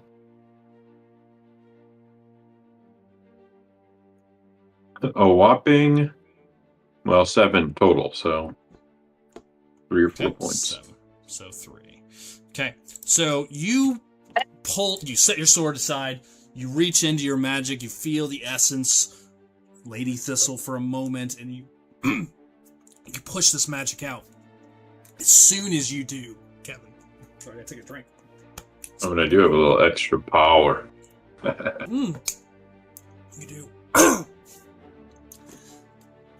Sorry. Oh my gosh, Doug's dying. I am dying. Killed me. It must be the rot that's in the swamp here that's got the rest of us. Yes. Yes, exactly. Doug totally forgot that it's been a couple of days more there, Kevin. I would say that those effects have worn off at this point. Okay. Oh, yeah, that's right. It's been like 4 days now. Yeah, I sped through time and totally forgot you were addicted to drugs, so you're gonna get because it was your first time. Maybe the after effects weren't as bad as they were supposed to be, or actually you would have experienced them. Actually, this is how we'll back into while in the cart. You would have experienced them during the cart.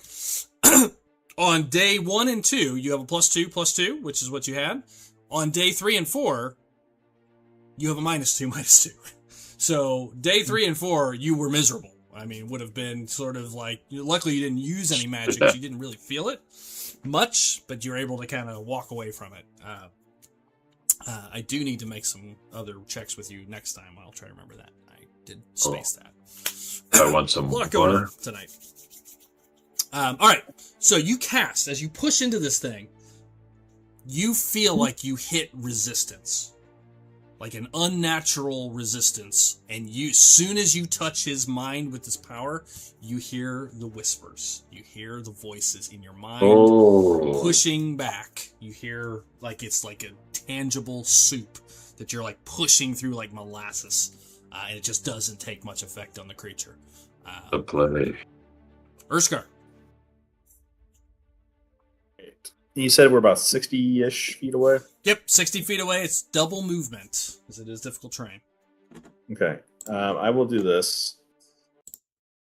And you got pulled into the darkness. Do I see his eyes at all, or? Yeah, you can still see them. You can see the shadows in there. I mean, again, it's not dark, but it's there. It is covered from what little light there is in here. But you can see. Would there be a minus if I use like a bow and arrow? Would be like disadvantage? I would say it would be a disadvantage. Yes, it'd be like firing into a. That's what I figured. I am so with my glaive is still out. I am going to just move. So I have movement of 40, so half of that, right? 20. So 20. Yep. So you. But when I 20, and then I go into rage, I also get half my movement. So then add another 10 to that. So 30 total. I've moved. So you're just in front of her, Elonis. Yeah, and then for action, then action dash. Okay. So then move another 20. So I'll be at 50 feet then. Yeah, so you're basically right there. You're 10 feet away, which I think you have 10 feet of reach. Oh, you just used your action now. So you're about 10 feet away. You're right outside the door, and you see this creature kind of pulling him in and biting him. Leave them alone. And just roar at it. And have my eyes glow as I'm running up. Okay. I would say Drew and Joel, I mean, his roar and scream, it's 300 feet. It's not that far. And things kind of echo with the mist and the trees. You know, it just kind of, things go further than they probably should. You hear this sudden belting roar in the distance, for sure. And right around that time, Drew, you missed the perception roll. I need you, Joel, to make the perception roll. Or else. I'm making a perception roll? Yes, you are. We're fucked. This is at advantage, right? No. Well, no, I'm up on top of a cart so I can see a few feet further. No. Oh, that's weird, Doug. I know. I thought we were playing by cart rules. This isn't Curse of Carts. 21. Wow. So while you're kind of standing on the cart, or are you actually on the cart at this point? Well, I'm inside of the tree trunk. I know that, but are you like on your horse or on the cart at this point? No, I'm probably on my horse next Kind to of next the to cart. the cart. Got it. So yeah, you while you're sitting there, and because of your spell, they are totally oblivious. While Drew is darting away, you hear more movement, kind of almost at the same time. Just as soon as he moves. And as you turn your head to the left, right out of the mist, you see 3 wolves slowly moving out of the mist and the mud, kind of to your west, to your left, so coming from kind of the opposite direction of the shrine. The 3 of them sniffing on the ground, making their way towards you, but you could tell they're confused. You can see they're looking around and sniffing, sort of like a dog would who's doesn't know something disappeared. The 3 of them look disgusting. They look, if you remember, like Princess Mononoke, like the boar, you know, with like all the worms and stuff all around it. Like, kind of imagine these 3 wolves, which are probably dire in size, are all covered in like decay, and you can see like worms eating on them and maggots, and you know parts of its body is like open and partially like visible. You can see like flies and stuff around it. Around its face you can see like yellow like discharges around its eyes and mouth, and then you see purple veins kind of scattered throughout through it. And as they start approaching, as you notice them for the first time, you start to hear the whispers as well. Mm-hmm. In the back of your mind. So there are 3 of them. They are 30 feet away, probably about 60 feet away this round, as they kind of come out of the darkness, just moving towards you generally, but not directly towards. Drew did not notice them. He's paying attention up there. What are you doing, if anything?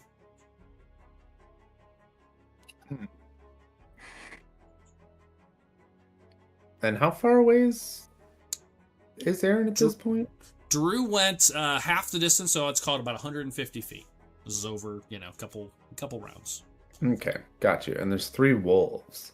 Yeah, 3 dire-looking infected wolves, just slowly making their way towards the cart, where it was, but not directly. I would say they are not on a direct path. Got you. But they're kind of sniffing the ground, like very alert. Okay, yeah.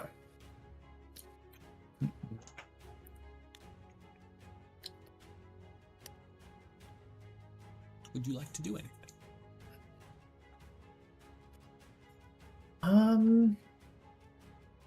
Everyone else can start rolling initiative, just so I can get them in the background. We're ready to wrap here in a minute. But I don't know yet what to do about Wanna those hold? wolves. Yeah, I'm gonna hold for a second, as I'm a bit startled by their appearance. yeah, as they start kind of coming out of the mist, and yeah, you see, maybe you hear the voices, and you kind of like maybe catches your Turn to your look. attention a little bit. Yeah. Kind of looking around. All right, Aaron, that's a 15. Is that what I saw? Yes, it is. Man, I have not rolled above a 10 all night. Luckily, not a lot of fighting this episode. A lot of shopping and color, and drugs. hopefully it'll be better by next time because we won't get into much of the fight here. At all. Let's see.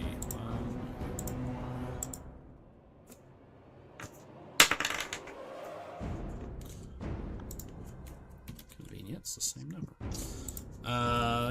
What's your IV? Oh, yes. And then everybody can also roll. Keep this in. Oh, come on. Man. Okay. Willy I should just stick to being a scout. Jesus. Wow. Swamp is coming in strong here. Getting swampy. Sure is. 14. Alonis, what'd you get? 21. Oh, well, alright. So, we'll start kind of in order now. Alonis, we're going to probably get through one round. Alonis, you are the next to react. You were surprised, kind of in a surprise round. Alonis, you see this thing standing up to its full height. Stands at, basically at the roof, about 8-9 feet tall.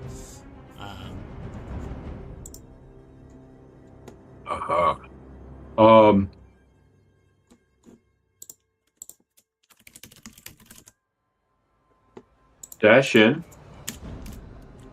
Oh, there's no. Got it. Go.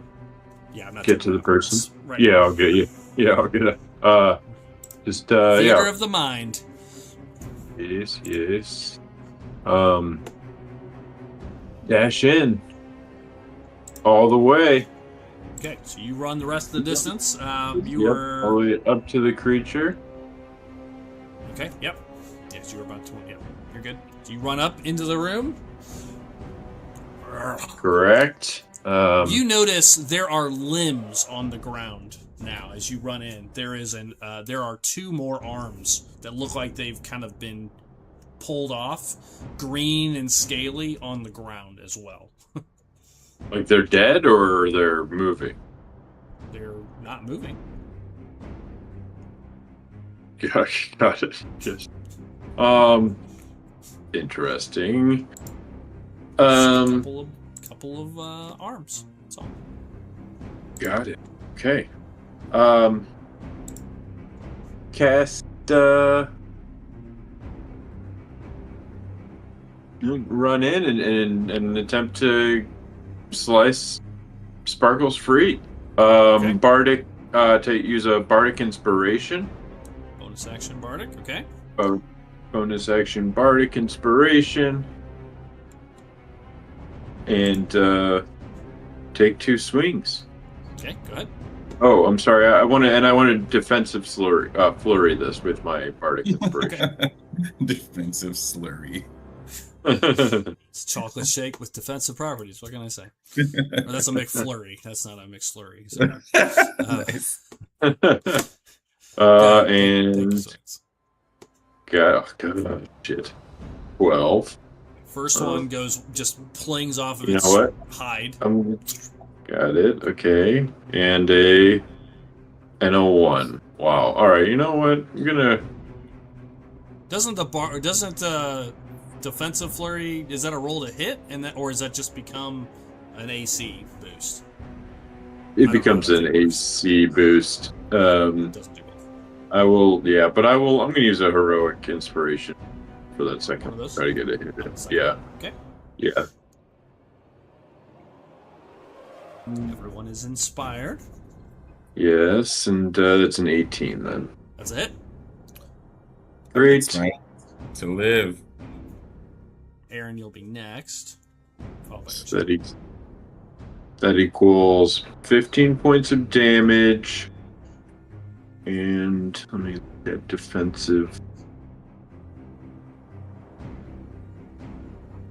I never find this crap. Oh, here we go. Flourish. Maybe You just roll a d8 and add it to your defense, I think. Yeah, I think so too. I'm just going to do that. So my defense is now, my AC is now 23. Nice. Okay. The creature is the next to resist, or next to react. All right. It's going to continue to try to bite you. You, that is. Not you. Sparkles. That is a 16. So that's again a hit with the bite. Man. For 8 points of damage. And then his 4 arms are going to start going. He is going to send 2 blows at you, Kevin, and 2 blows at you. Yes. That's also damage too, so 4 extra damage. Oh, okay, got it. Okay. Kevin, as you slash into this thing before it starts, it continues its bite at you. And you see its arms kind of roar back. It's going to just grab you and just start trying to rip them apart. So basically, the 2 attacks are just like this, kind of, if you imagine. Yeah. The other 2 come at you from either side, just stepping out into he's going to kind of move into the light and just take 2 swings at you like a boxer, just kind of coming out. But where your slash went from shoulder to sternum, you see a bunch of it is already healed. It's already gone. You see as it's coming out. You see it stitching back together as it comes out. Not all of it, but some of it. All right. These are the 2 swings at you. Yes. 16 and 16. I rolled the same thing twice. So those are It's all so hits. crazy that if I were not surprised and were able to activate that stone, several hits would not have hit me. All of them. I'm pretty sure all of them, but the nat 20 would not have. Why couldn't you have activated it? Because I thought it was a little girl. I was totally surprised. Oh, I see. I'm sorry. I misunderstood how you did it. 10, 18 points between the 2. Kevin, your AC is now 22. Is that what I heard? 23. 23, first one. That is a 19 and a 22. So you defensively block that aside as it comes out and lets out this massive roar, which you all hear across the swamp. Doug, my new shield just like all of a sudden lights up. Yeah, it did. It did. Right. Stops it. Aaron, over to you. Since you moved half the distance, Aaron, you would see all this. So all this sort of happens as you're kind of at the end of your movement. As you're moving forward, you hear it, making the next couple of steps, it gets really hard at 150 feet. It is dense woods, but you hear this roar and you see this creature step out, holding you kind of just like a rag doll, pulling him around, this 4-armed creature, just swinging wildly. Aaron, what are you doing? 150 feet.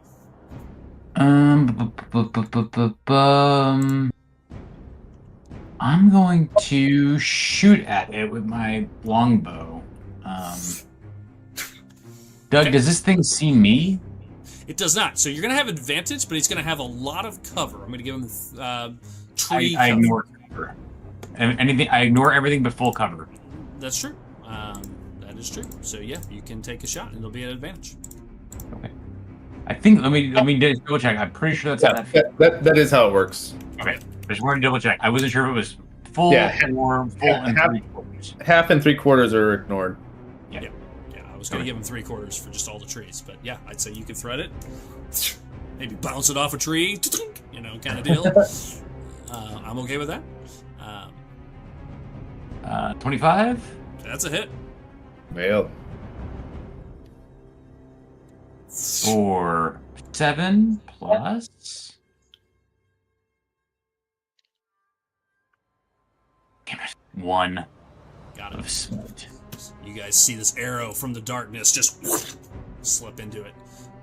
Aaron, anything else? 150 feet away. I think that's it for right now. Got it. Urskar. Then it'll be you. I think Urskar got up to go take a pee-pee. Oh, okay. They're having a little pee-pee. Well, let's jump over to Joel. We'll go out of order. I can't do you yet. Joel, on your turn, as these wolves would go before you, they will move towards where you were, and they are just sniffing. I'm going to have them each make perception checks to see if they can smell. It's just an image, right? Oh, yeah. It's a silent image. It doesn't have a smell, right, or anything like that? Oh, no, I goodness. think how best to RP this out here. What Willywaw does, though. I know Willywaw has a smell. Alright, I'm going to make... Wow. Those were garbage. I did not roll up to a 10 on all three. So, yeah, they're going to walk past you this round. Looking for... You can tell they're looking for you. But the three of them walk past the cart and are going to move, I'd say, about 10 feet past this round. Oh, okay. They missed you entirely. Just kind of see them sniffing around and looking. We like it. So Joel, Okay. I'm going to stay on you for the moment. What are you doing? I'm going to get onto the cart. Okay. I'm going to... Leave. And then I'm going and run away, never to be seen again. Bitch stole my ride. Doug, would you say that these are supernatural creatures? I would say no. Okay. They are considered a large beast by definition. Okay. Gotta stick with their stat block. They are infected with something, clearly. The plague. HPV. What is the bonus for supernatural? Let me think about it. I might. It's no bonus. It's okay. They're not. Okay. You said they're just diseased They're creatures. diseased. I mean, the plague is by definition supernatural. So I was kind of going waffling. What's the ability? It's a spell. Okay, what's the spell? But it only works on supernatural creatures. So if they're not what's that, the spell? then- What kind of spell is it? It's a. I mean, it's for doing damage. To put it, I mean, that's essentially what it does. Yeah, it's a damaging spell. Being that you are connected to, in a way that you can sense the supernatural energy that is driving the plague, Oh. and they are infected by the supernatural, and it's just a damaging spell, I will allow it. Okay. Unless there's something, well then- I want to make sure it wasn't like something like like I'm gonna send it back to its realm, whatever that's like. Oh, the banishment. Banishment, yeah. So it wouldn't qualify for that. But I think this would thread the needle for they are in fact at current. I would define them as supernatural Okay. for damage purposes. Well, if that's the case, then Willywaw is going to sort of take a big breath, and then in a slow turn, blow out, releasing a fine cloud of dust.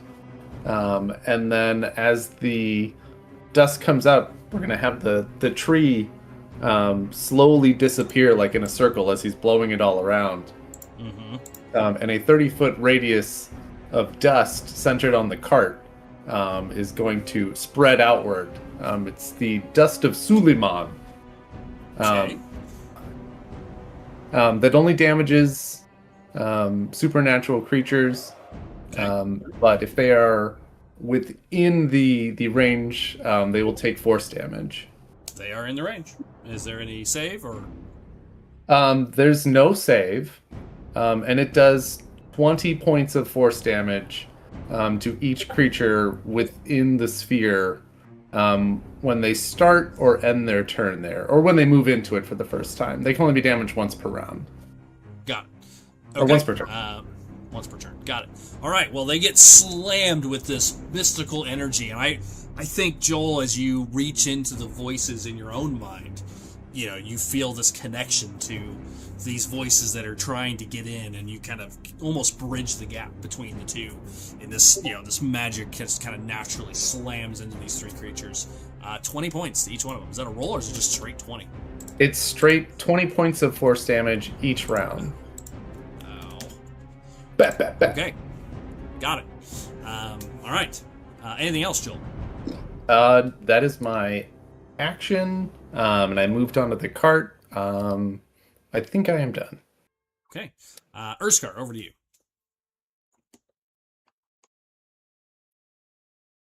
The creature stepped out, holding you still, swinging wildly at Kevin. You're about 5 feet now behind Kevin, who charged in. Okay, so I will move in. I was like 10 feet away from, so I'll move up to it. Yeah. And kind of a jumping stab and swipe. To try to hit the, I know we don't call shots, but my goal is to like get the arms that are holding you, so Sure. you get free. So Yeah. Technically, you is free, but yeah. Okay. 2 hits, please. Reckless, please. Reckless.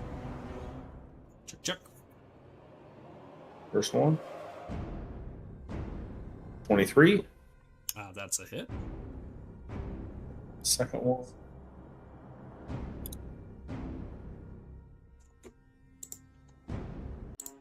24. 2 hits. So first one. Bottomed out. 6. 8 total for that. I was going to say you do more damage, right? Yeah, got it. Yeah, so 8 there, and then also, so the frenzy damage from that. Mm-hmm. There's 6 more. Got it. Okay, and back to the damage on the second one. Ugh, bad damage rolls tonight. 10. Got it. 2 big slashes. You cut into it deep. As soon as you get up close to it, Jay, and you see the purple, veins and pustules all in it, you recognize this thing is absolutely infected. diseased and infected. You've seen this many times before. It's probably the first time you really fought a creature like this with the infection so broadly displayed. Urskar, anything else? I'm just double checking on something.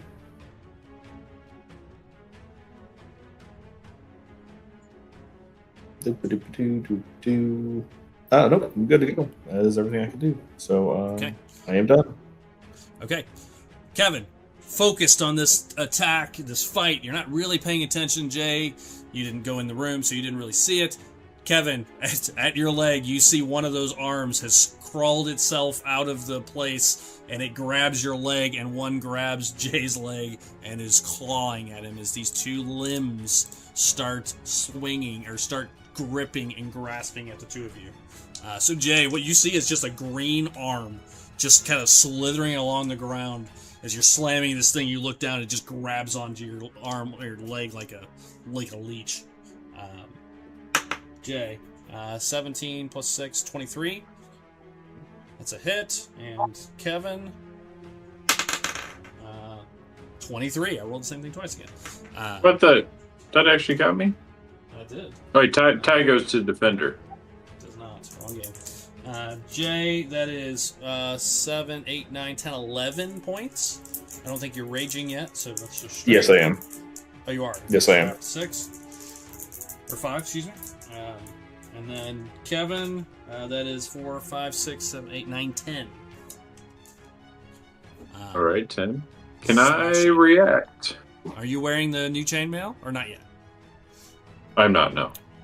No, you're not. You may react if you have a reaction, and so can you, Jay, as someone was attacked. I would like to hellish rebuke Okay. At the limb.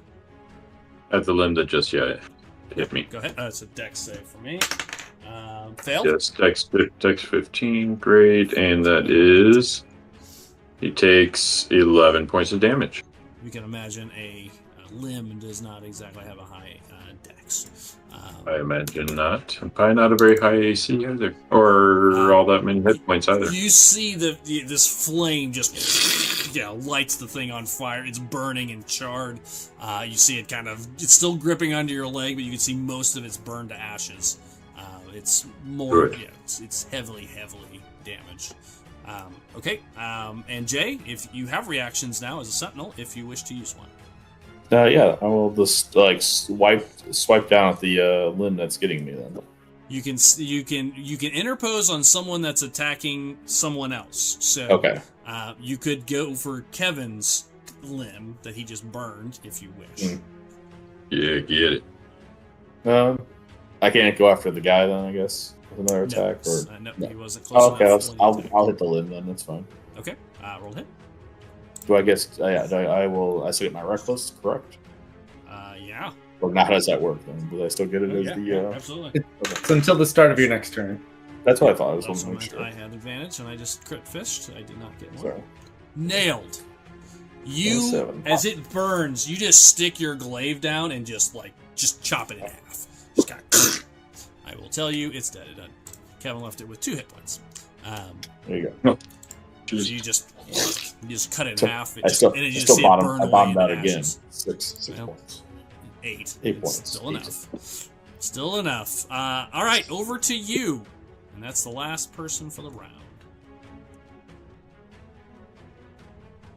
You. So I'm entangled. We'll stop there. You actually got out of it. He's just kind of moving with you right now, but yeah, you're technically not grappled. Okay. By the strictest sense of the word. Man, I got fucked up. Yes, you did. Are there any? Okay, so a lot happened. What arms? Is any arm defeated? Is the creature there? Yeah, the main creature is there with you. He's still trying to rip you apart, basically. There is one arm left on the ground that is attached to Jason. The other one is gone. It is burned and charred.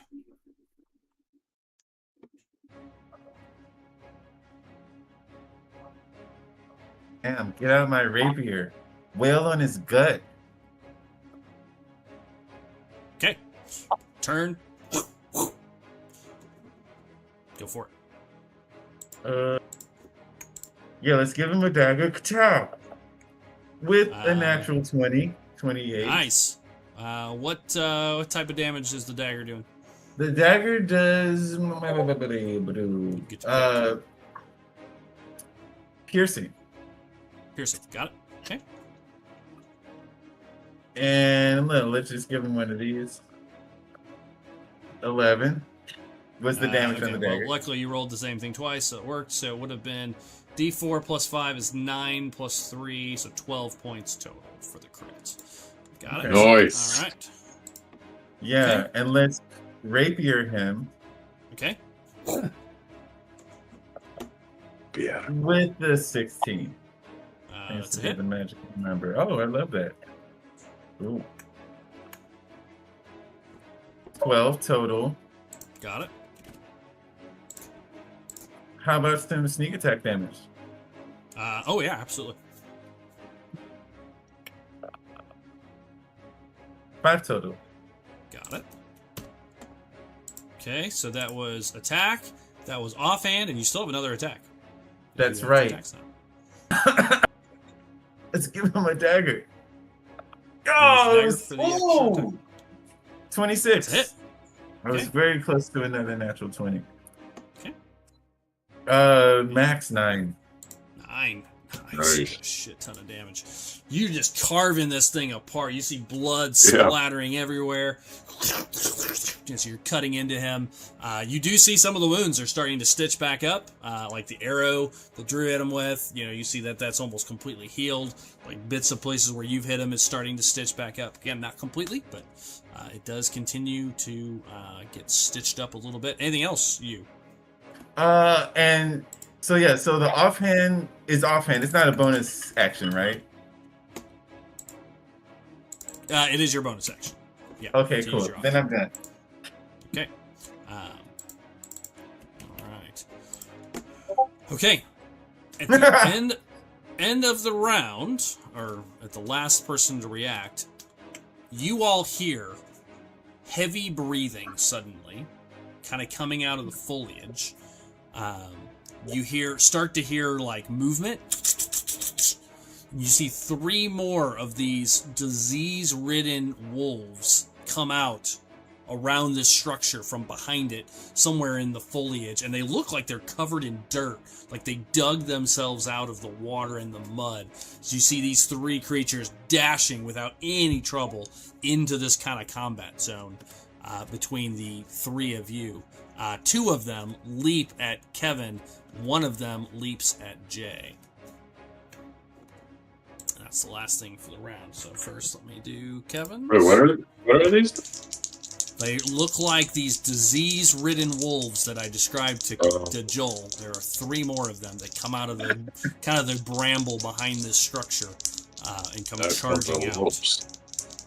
Out come the wolves, and they have pack tactics, so these are advantage. So Kevin, first one misses. Second one, natural 20. Third one at Jay, advantage.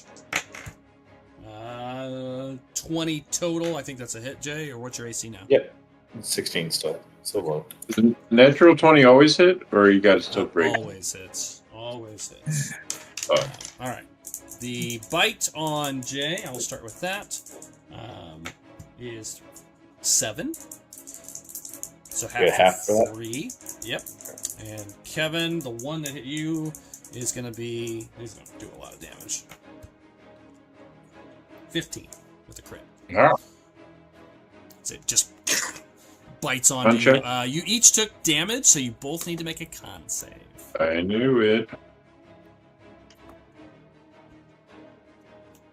Oh, 7. I'm gonna be 8. Oh no. Okay.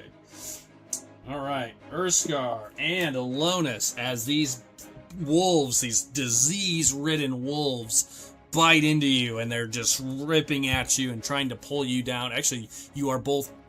You both have to make a strength save as well. See if you are knocked prone, as they try to drag you into the mud.